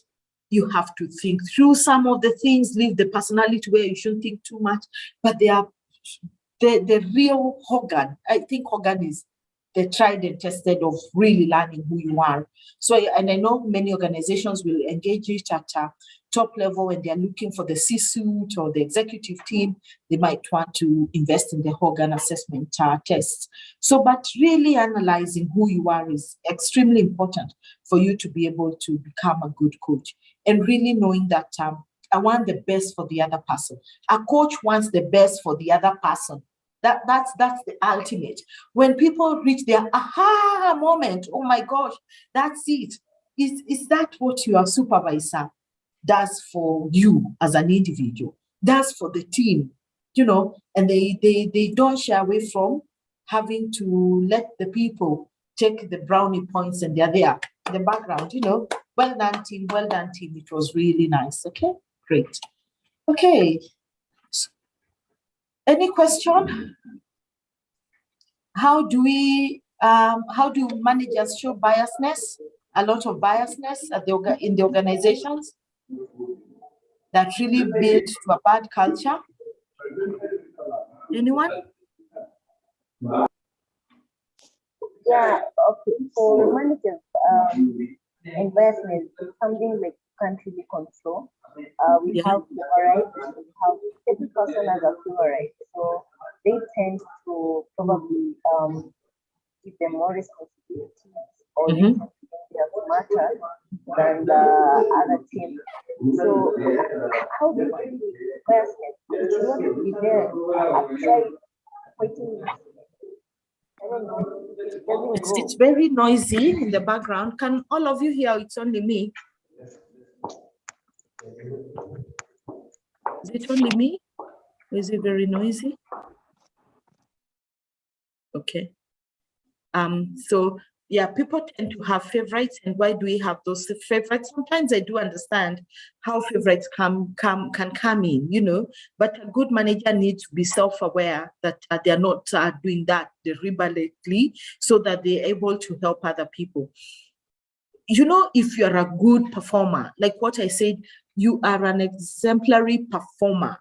You always want the good, and you want the good for yourself because you want to be the best. You want to be recognized. You want to be able to set a pace for your own self. You know, I've been given, yes, I do this, but I am going to do much more than what is expected. People gravitate towards people who have a good attitude and people who are easy to take instructions, and people who show initiative. So naturally, I'll gravitate to that person. You know, every time I feel something needs to be done in the department, let's give it to Catherine. You know, I know Catherine will deliver. We will be happy to take it up. If they don't, if they don't understand, we will also ask. Easy. Compared to if I give it to Catherine, Catherine is always grumpy. She will not deliver. She will go complain at the coffee pot. And naturally, I will not give it to her, you know. So those two levels of whatever. But as a manager, then by the time you have to learn your team. And once in a while, challenge someone and say, you're good at this. We want you to deliver, and we want you to own it, so that you create a balance, so that people, even if people do understand this guy is a magic worker, they will still not be the ones taking all the work from they will still not be the ones who are given all the tasks all the time. So as a good manager, we need to be able to balance. Someone else would like to add anything? Favorites? Sometimes can bring a toxic work environment, can set in if a manager is not careful. Anybody else would like to contribute? Okay, I would like to ask. Yes, Sandra. Empathy. Empathy. Is empathy a trait? Is it a strength, or is it a skill? Because it's not easy being empathetic. No one, okay, not probably. I was not born empathetic, so I mean, is empathy a skill or a? Is it a skill? Is it a strength, or is it a trait? Is it a trait? Is this a trait? Is it a strength? Is it a? Okay, that's a good question and a good observation. I'm asking, is it a strength, a trait, or a skill? Mm-hmm. I'll throw it back to plenary. Is it a strength, a trait, or a skill? Are we born empathetic? Are some people born more empathetic than others? Is it a skill that you have to learn as a leader, and it is now a requirement of a great leader? Is it a trait? Anyone who'd like to answer? Who'd like to attempt that?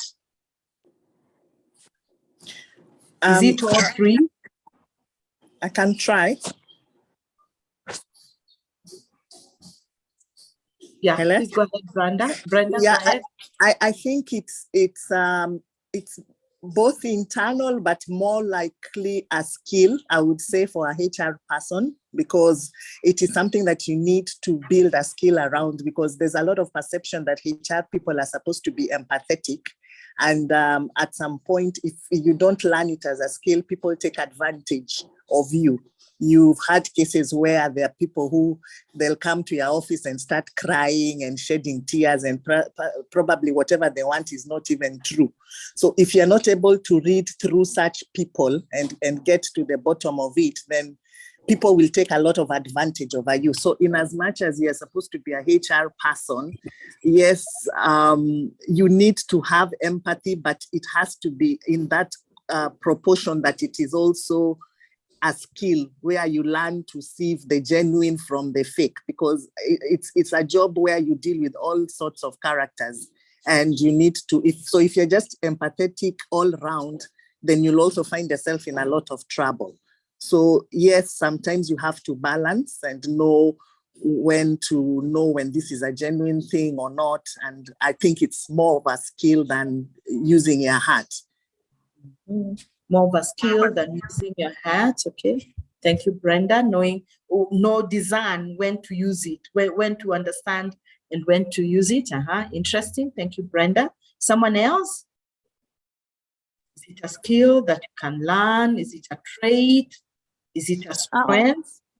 Madam Catherine, I'll say it's both a trait and a skill, but in an HR perspective, I'll put it on the skill side.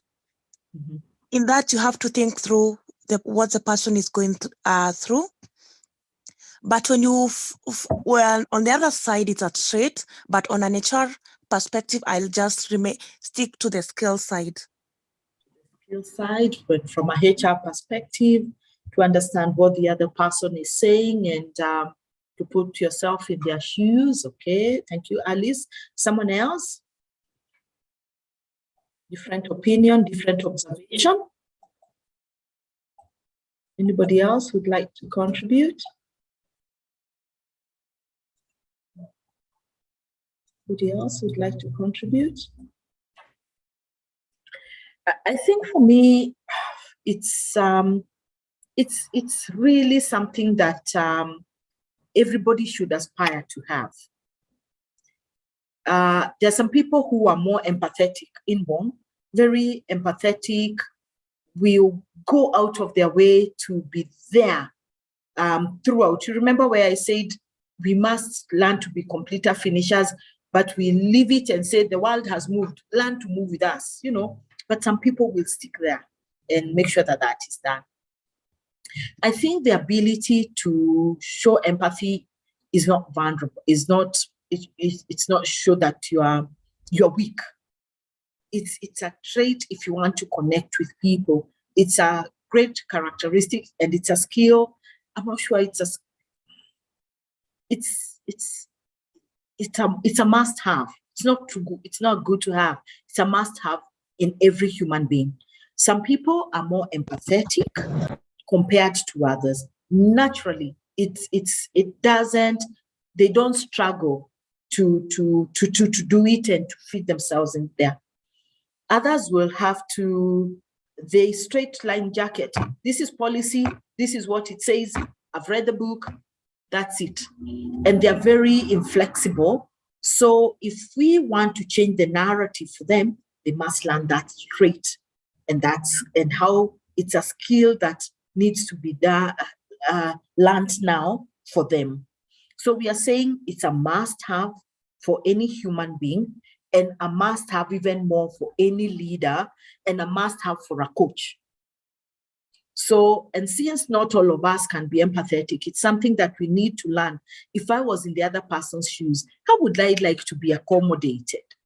You know, if I'm going to lead this team and this person comes, never delivers on time, what am I going to do to help them deliver?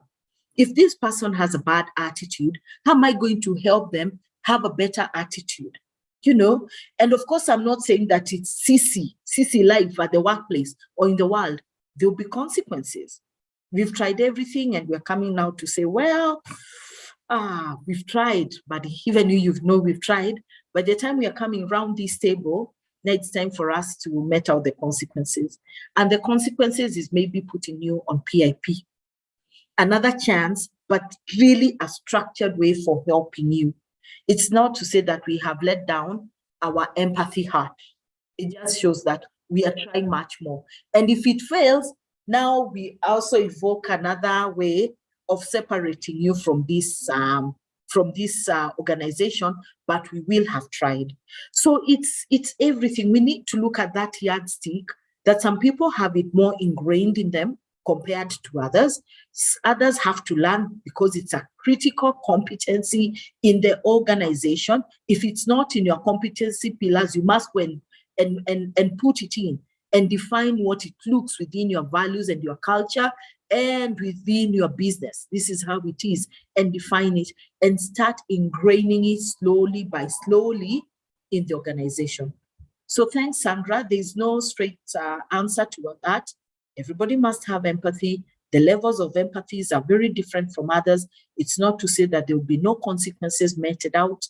If they should be, but we will have tried everything that needs to be done. Does that help you? Thank you, it does, because I didn't have it, but I was forced to learn, and I was forced to practice. Exactly, yeah.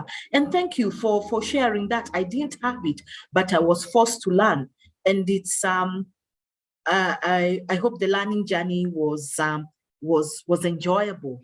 And you see how important it is for you right now as a HR practitioner or even as a leader to have that empathy, because not everything is we don't have it all. You know, we must fall somewhere. We can't be good listeners. We can't all be good listeners. We can't all be empathetic. We can't all not be good judges and not judging. We have maybe you are a person who has very low trust levels. We are people who, you know, we got all those things. We are procrastinators. We have no tenacity. You know, we have to learn for us to be successful as managers, for us to know that people can trust us and want the best for them. That's the thing. So the things that we fall short and are required by the business, we must make sure that we are learning them. And over time, it becomes second nature and you don't struggle. And that's why I keep on saying, if you're struggling, you must know the triggers. I'm being impatient here. You know, I'm not being empathetic to the extent that is required. And what can I do? You know, sometimes just take time off and reflect back and rebuild the case around, the issue around what needs to be done and do it again. You know, ask for time. You don't have to make decisions on your feet all the time. Some decisions you can say, let me sleep over it, let me consult further. So never feel the pressure unless it's a matter of life and death that you need to make that decision. But most of the decisions can accord you the luxury of a little time to be able to come back to the person who needs some help from us. Is that okay? So good qualities of a coach, you know, we must continuously learn how to do that. Okay, great. Let's move on in the interest of time. I want to hard stop at 11, so 30 minutes into that, because I have a class coming up at 11:30 and I have to go to the location. So characteristics of a good coach, eager to learn. You as a coach now, what do you have to build? And when you go to the coaching school, one of the things they say is you must have a curious nature. You know, the curious nature when you are a child. You know, children are curious. They ask nice questions, innocent questions, you know. Now where do we lose it? You know, bring it back and be very curious as a person. If you enjoy reading, you will enjoy being a coach. If you like to think differently, looking at different perspectives, you'll enjoy being a coach. You know, you enjoy listening to people and making the best getting out of people, you'll definitely make a wonderful coach. You know, so, but the thing is that everybody has the potential of being a coach and having not to give people solutions. You know, I can coach. The other day, not the other day, like 2 years ago, cring, my phone rings. I'm going about with my business and someone calls and says, hey, Catherine, my name is so-and-so. I've been referred to you by so-and-so. And so that so-and-so had not called me to give me this brief. Maybe this other person was too eager to get what they wanted out of the way. So I listen and they say, I'm a very successful farmer and I want to be coached. I was just like, farmer, what is this? You know, and then I say, first, even before a business opportunity, I'm just like, whoa, okay. The thing is that I don't have to be an expert in what I'm coaching. I just need to understand the goal of this client or the coach or the coachee and be able to put myself and start the journey, you know, the partnership, you know, for them to maximize and reach their potential. It was an amazing, you know, coaching journey. because then what, and for a good coach, what I say is that your ability to be eager to learn, to go back and say what's happening in the farming industry, in the agriculture industry, what happens, and you learn a lot, from how it is structured, government policies. I'm not saying you become a guru to it, but you must have some bit of understanding and industry knowledge, top level, to be able also to be a good partner to that person. So you don't have to be an expert, but also the workplace coaching is slightly different, because we are all experts in what we expected to do, but the line manager has to raise one bar up to put on that coaching hat from time to time, to know that I'm going to inspire my team. I'm not going to give them solutions. They will go out and look for those solutions. I will empower them and say, the world is your oyster. We are not saying you make deliberate mistakes, but we are saying own your actions and come back. Just look at the smiles on people's faces when they have such a supervisor say, I use coaching style to coach to manage my team. They look for their own solutions. They are the experts in it. They own them, and they're able to deliver very different narrative. So your ability and eager to learn. What are you reading? Are you an avid reader? It's always nice to have a book, depending on what genre. Sometimes I'll just take a book that doesn't, it's a storybook, nothing nice. You can't write a book because you have nothing to say, but think of a Nancy Drew book, still fairy tales. Yeah, let's call it fairy tales. It just takes you to another world of imagination, and it's nice to have light reading sometimes, once in a while. You must be able to welcome new ideas, being very flexible, challenging the way of thinking for yourself and your team, getting employees to get involved in new experiences and new circumstances, making time available for a coach is very important, and enthusiasm. So we might be talking about the same thing, but look at the pattern that unfolds. Look at your executive team. Are they the people who make time available for others? Challenge new way of thinking, and when people challenge you with their new ways of thinking, do you feel defensive, or you feel, oh, wow, I never looked at it that way? I think that is really refreshing. Let's try it. We excited and ready to go with those kind of ideas that come our way. So what are coaching skills? I will not go through all that. It's what we have said, and there are a number of approaches. So I said, who is a good coach? And when you ask your buddies or your friends out there, when they say I'm a coach, or they invite you to their coaching graduation, and they say, I feel more when I gravitate, it's how do I know my coaching style? That's what you should be asking me. And just maybe you're thinking, so how will I know my coaching style? You know your coaching styles as you learn the skill. There are some people who and depending on your personality as well, and what comes naturally to you, it's just right. You just feel it, and even the teachers will tell you, oh, you're a coactive coach. You gravitate because of the way you coach and the way you take the coaching skills and the journey with your client.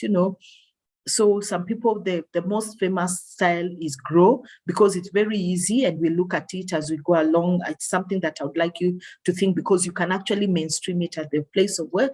It's very easy. So your coaching style just comes naturally of who you are. For me, I'm a solution-focused coach, very solution-focused, and between solution-focused and GROW, you can oscillate between those, whatever. So it's nothing that should make you feel fearful. It's just a style that you adapt, kind of styles are there, like leadership styles. There are some people who are very democratic. There are people who are very laissez-faire. There are people who are very autocratic. And how do you know your inherent leadership style. It's because of the kind of person that you are, you know, your socialization, your beliefs, your culture, your genetic formation. So all those things contribute to take up the styles of various things that you'll have: leadership, coaching, you know, kind of mother that you are, the various types of parenting, you know, a present mother, whatever, all those styles of parenting. I forget them now. And then it goes on to say, although many individuals train as professional coaches with a number of courses, being university accredited, starting from basic certification training through to PhD, the basic coaching skills are often taught to managers in the form of 2 or 4 day training. That's what we want to say. Even this one, you know, people will become professional and train and stuff like that, but there's a 3-day very good coach training for your managers if you want to have. And there are 2 credible organizations in town who offer that. You know, we want our people, managers, to learn the coaching style, the coaching skills. So, and they're the ones that we have talked about, and they are also now given the practical ways of coaching, you know, asking questions differently. You know, why are you late compared to, I see yourself coming late from time to time. What can we do to be able to support you? So that's how it is, and that's how it's going to be more, you know. So what are the coaching skills? We will not belabor again. You need to have empathy. You need to have deep insights, connecting with people and understanding what they want to do, the inner game, you know. Really, what do people want to see at the workplace? People want to be empowered. People want to do good work. People want to be recognized. They like Jane, what she shared with us is that we recognize people on a monthly basis. And I'm sure even at your places of work, you have different ways of recognizing people. And it's not just through performance. Performance is one great tool of recognizing performance and how people need to improve and what we need to do for them. But have you put other aspects of recognizing people, you know, at short notice, long term and stuff like that? So we infuse a competitive environment at our workplaces. We know that we'll be recognized. And one of the things is to empower people to do stuff for themselves and come and showcase during meetings or during town hall meetings, during department meetings, during customer focus weeks and stuff like that. So becoming very resilient, getting control of your emotions, not having emotional outbursts. Very unfortunate if you're in the boardroom and people are making noise and people cannot, you're always the one banging the tables. It really shows lack of apt use of your emotional intelligence.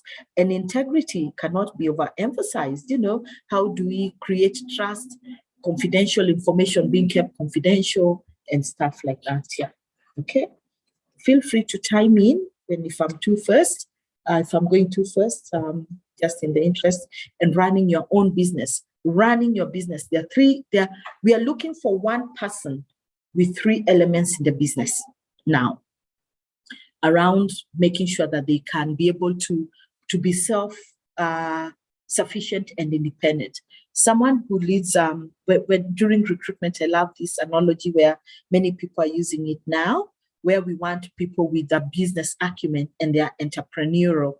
If I was to give you this business, would you take it? Would you buy it if you had the opportunity to buy? And also, if we were to gift it to you, would you take it? Think about the place you work or the business that you run. Is it attractive for buying if an investor came and said, "Woo, I want to buy your business"? Or where you work, if it was gifted to you, would you take your brand? Are you proud of your brand? So we are looking for people leading self, leading others, and leading the business. Three aspects in one. So during interviews, we need to create those kind of questions to know what kind of people are coming in. Because if you can lead yourself, you already know who you are.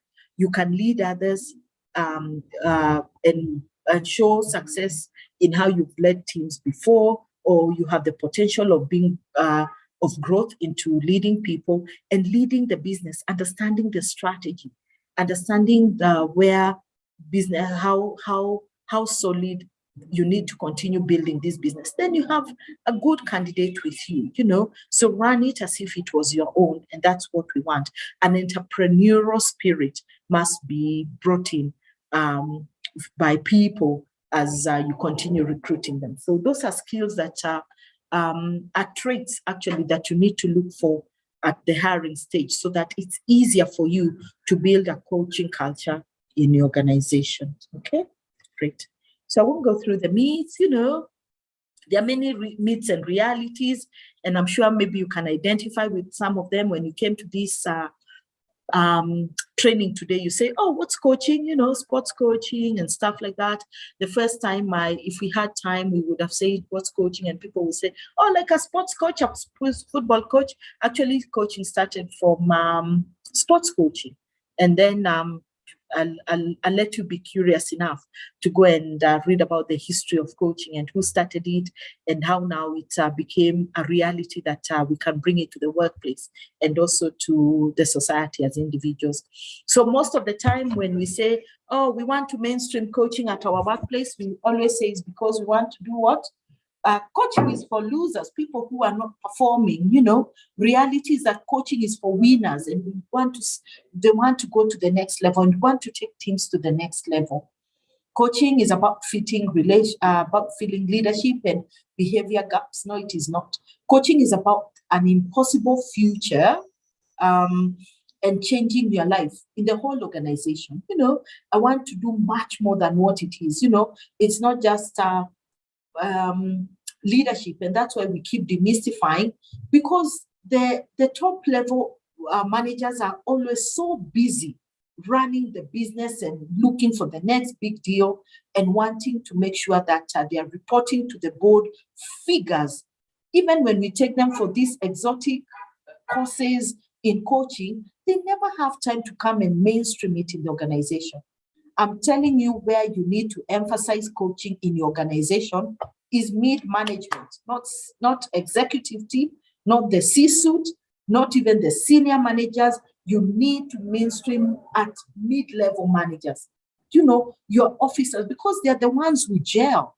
They're the ones who understand, will take it back to the shop floor, and they're taking instructions from their seniors. So you have a good opportunity to build that pool of everybody at middle and senior managers. This is the pool that you should be working in. So when you build that pool of people, because they're the ones who actually supervise and lead teams, you have a great opportunity to build your coaching culture. But most of the time is where we shy away and say, well, coaching is, I hear it's for the C-suite. No, bring it down. And now you know why it should be at that level. Okay, coaching is separate leadership development activity. Not coaching is for everybody in the organization, because we want people to find their own solutions, even to the janitor level. Everybody has an opportunity to do their work and to make a difference if they're empowered to look for their own solutions. Coaching is a process consultant who asks questions from a distance. We are partners. Remember, we're in the same fleet. Okay, you remember? Okay, it's good. Coaching is an activity that happens in annual reviews. It is continuous feedback from time to time. We want to make sure that that is done. Any question?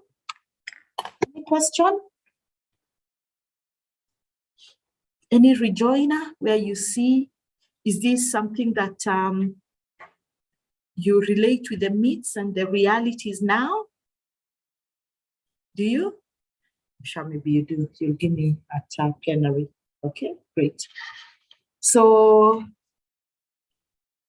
I will not go to the coaching conversations. I would have loved to, and that's why we say face-to-face, or maybe just being able to have a coaching, a 15 minutes. I would have loved to do a 15 minutes coaching conversation. You see how it goes. You give me like a goal that you would like to achieve, and then we do some demo and practice. But the thing is that it's asking, what is the goal? How are you achieving that goal? How long is this goal going to be achieved? It's very smart, and it's very focused in how we actually bring it in. So there's the formulation, there's the concentration, there's the momentum, how we build it in terms of progressive, looking at that progress, and until we get the breakthrough of aha moment, you formulate and you work with that person until we get through breakthrough of what we want to achieve. And remember that it is also very, very sustainable. It should be sustainable. If it's not sustainable, hii kitu ilikuja na Catherine sasa ameenda na hizo vitu zote alikuwa ameleta, it was not sustainable. We just put good money in the drain, and we cannot be seen to be doing that. So in your organization, what would be some of the opportunities that you see for coaching? There could be many, and the 7 masterful coaching comes from a masterful coach stands total committed to the person being coached, understands in people's greatness, even when they fall far from it. A masterful coach comes from getting people to work backwards from a vision versus forward from the past. And then we also say a masterful coach speaks from his or her stand versus reactions, never belittling the other person, what they're saying, and they're always looking, focuses on what is missing, not is wrong with the problem. They never find fault. They're also very good and committed to honest feedback, and that the need for growth and learning, and also comes from the viewpoint that anything is possible. Every situation is transformable, and actions are up to the person who's being coached. So just rejoinder and referencing what we have talked about for the last 2 hours now, saying that we need to be better at what we are doing. So you remember Eliud Kipchoge? Is he Eliud who? The marathoner. Eliud who? How can I forget his name? Is a household name. No human is limited. Think about running a marathon and what he did. He had a fantastic team that he brought together. They used coaching, it's mind over matter. Actually, coaching is mind over matter. How better am I able to push myself? Running a marathon in less than 2 hours inspired many people. Nothing is impossible. And looking at the solution of what needs to be done. Okay. There are many opportunities for coaching at the workplace. You want to build a coaching culture, empowering people. Change is the only thing that is constant. So people seemingly unmotivated, and that you can stand you can just do a walk around and see how people do their work. And on Monday I said, in a subtle way, look at people coming into the office. How are they? How is their demeanor?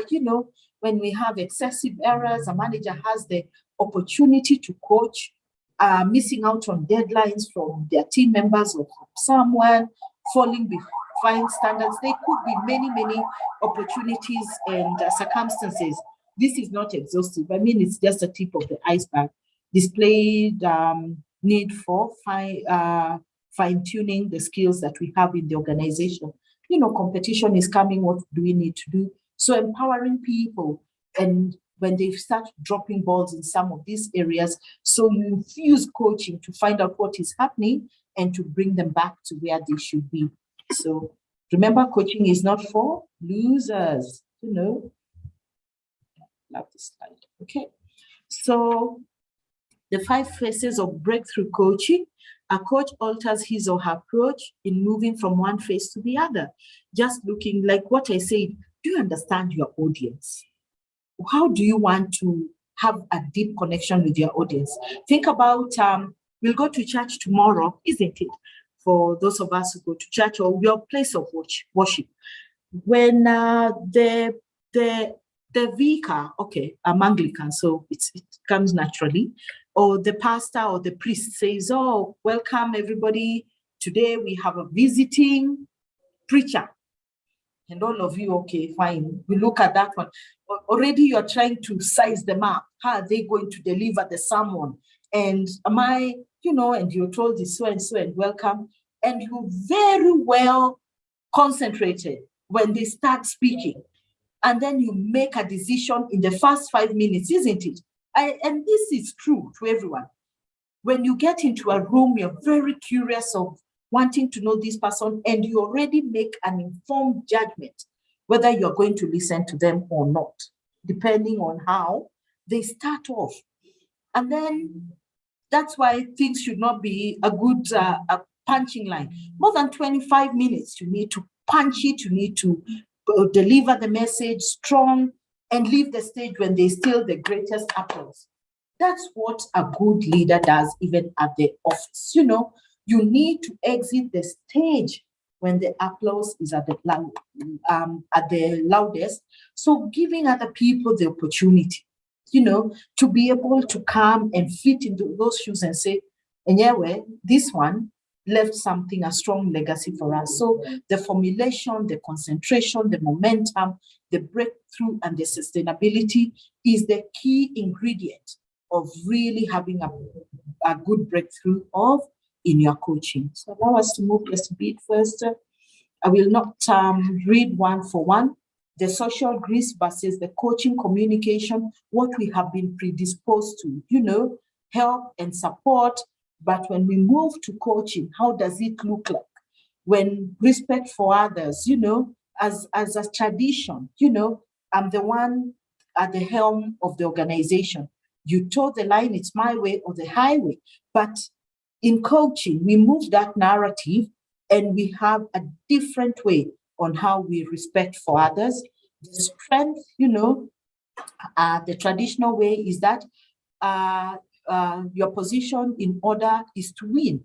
But in coaching, you combine that and you make sure that even the vulnerable ones are following through and you win as a team. The honesty bit as well, you know, you want to tell and what it is, but you encourage in coaching, when you infuse coaching, you want everybody to be moving along, even when you don't want to hear the very difficult conversations. You are still alive because your emotional intelligence is on another level and you're able to understand and accommodate others.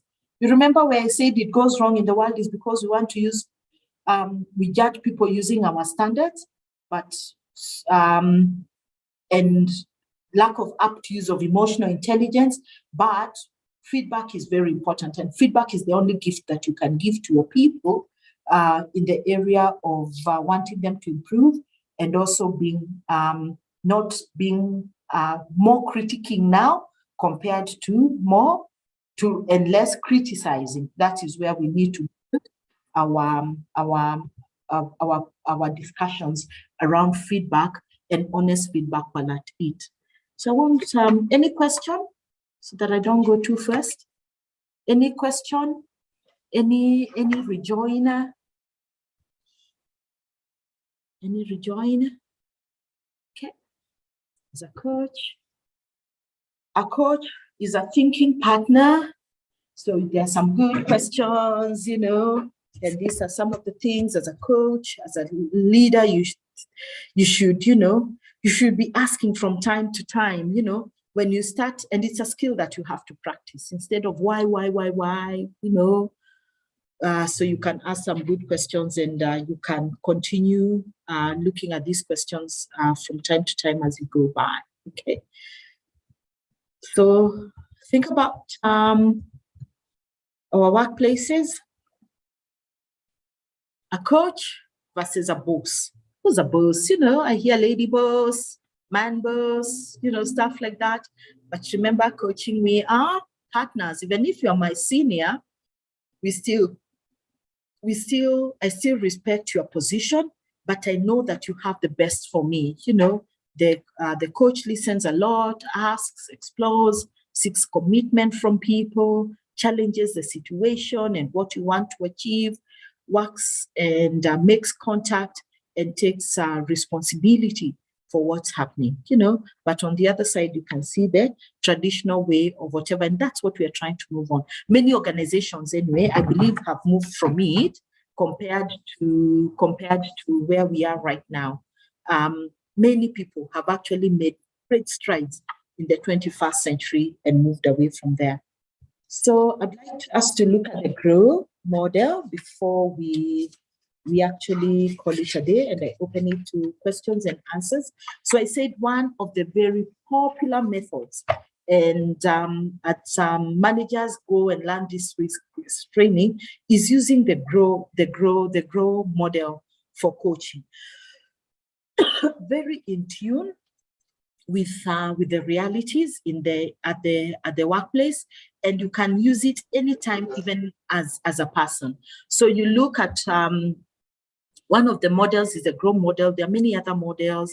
There's the Oscar model, there's the PEP, there's the STAR method, there's the coactive method. So it's just a model. A model is just a process, a way, a standardized way of doing something. You know, we have this model, we have many financial models, we have business models.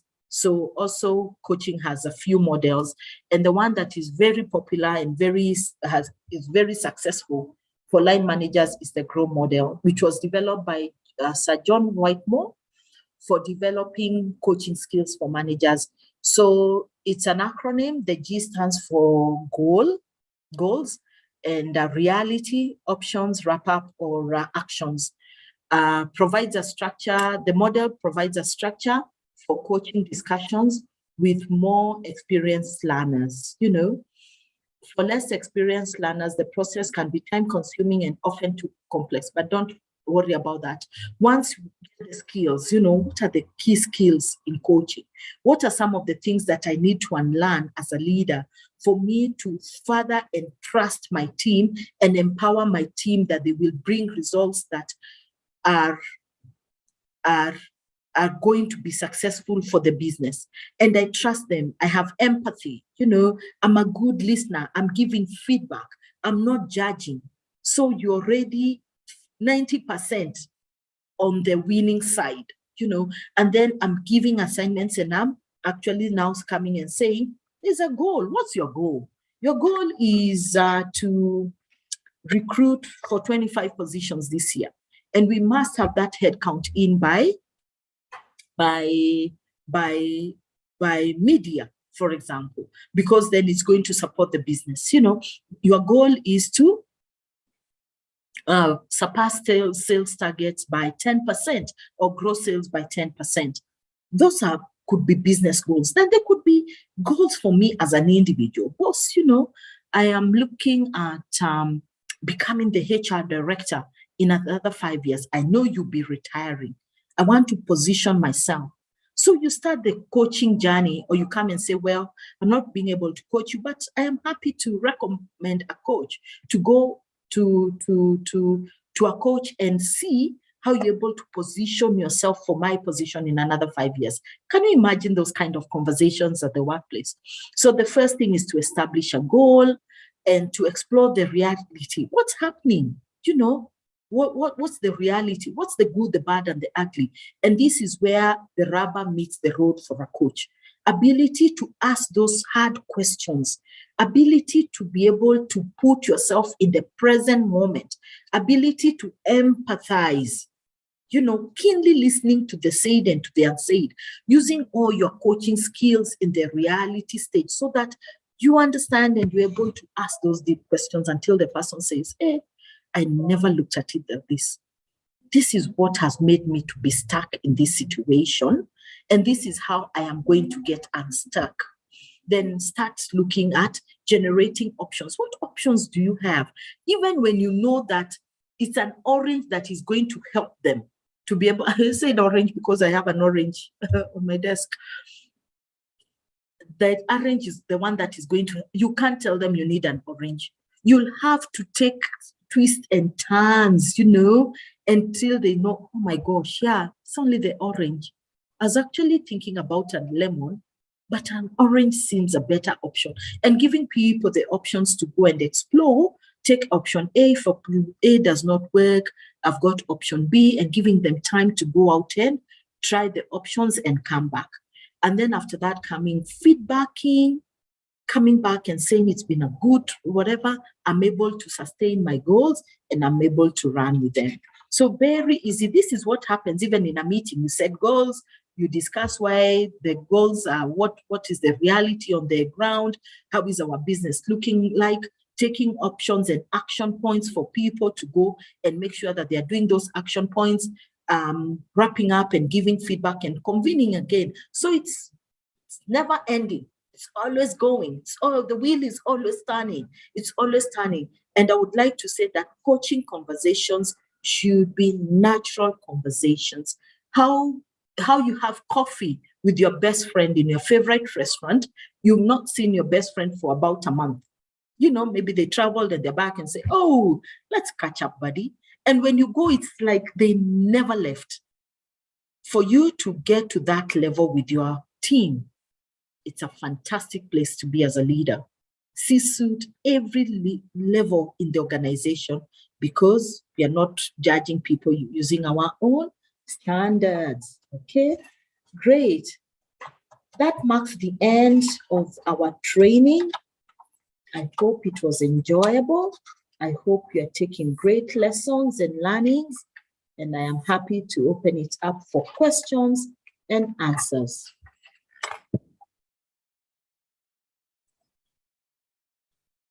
Questions, answers? Was it useful? Did you enjoy? What have you taken away? The one thing that you're taking away? Sorry, I seemed rushed towards the end. Njoroge, Alice, Irene, Jane, Lorraine. Just reading the names of attendees: Teresa, Faith, Lillian, Jean, Damaris, Mary. What are you taking away? Sandra, Meshach. I think some of you throughout, but I hope you enjoyed yourselves. Just feedback, even if it's feedback, anything that you'd like me to take away. Was it useful? Yes, Catherine, particularly I'm more informed now about this coaching field. The delivery of the lessons was very smooth, very clear. Thank you very much. At least my takeaway now is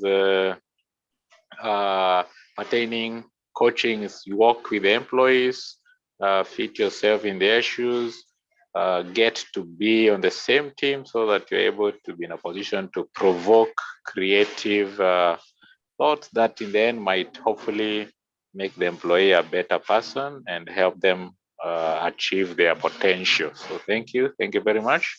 The training was very useful. Thank you very much, Njoroge. That's good feedback and good learnings. You know, work with the employee to achieve their full potential. Someone else? Feedback? Interest? Catherine, thank you so much for this session. I must say that I've always been hearing about coaching and mentoring as part of what a HR is supposed to do. And let me just mention that I had gone for an interview sometime this week, and the CEO is saying that he's looking for someone who's more of a coach. He's saying he's not looking at a HR who is going to come and do, like disciplinary issues and, payroll and all. He's saying that he's looking at a coach. So with the information that you have provided today, it's been great. It's been very insightful, a great eye-opener for me, and I totally appreciate this session. Oh, fantastic, Lorraine. I hope you're in the race, and when you go, you're just shining away like this. You're telling them, my friends, if you don't take me, it will be your loss. Well done. I need to look for your contact. You can type it down and I can look for you so that you can just have a deeper chat. Yeah, I would appreciate that also. No worries. Well done. That's what we want for everyone, isn't it? Yeah. Yes. Great. That's my number there, 0722-762-481. You can also get it from them if you don't. Yeah. Okay, so thank you, everyone. Very well. I enjoyed the discussions. For me, is to wish you God's blessings and to really get on supporting your teams using coaching, and we are happy to continue that engagement. So see you during the next webinars. God bless you and have a very wonderful weekend. I'll leave now. Bye for now. Thank you. You too. Thanks. Yeah. Thank you very much. Thank you. Bye now.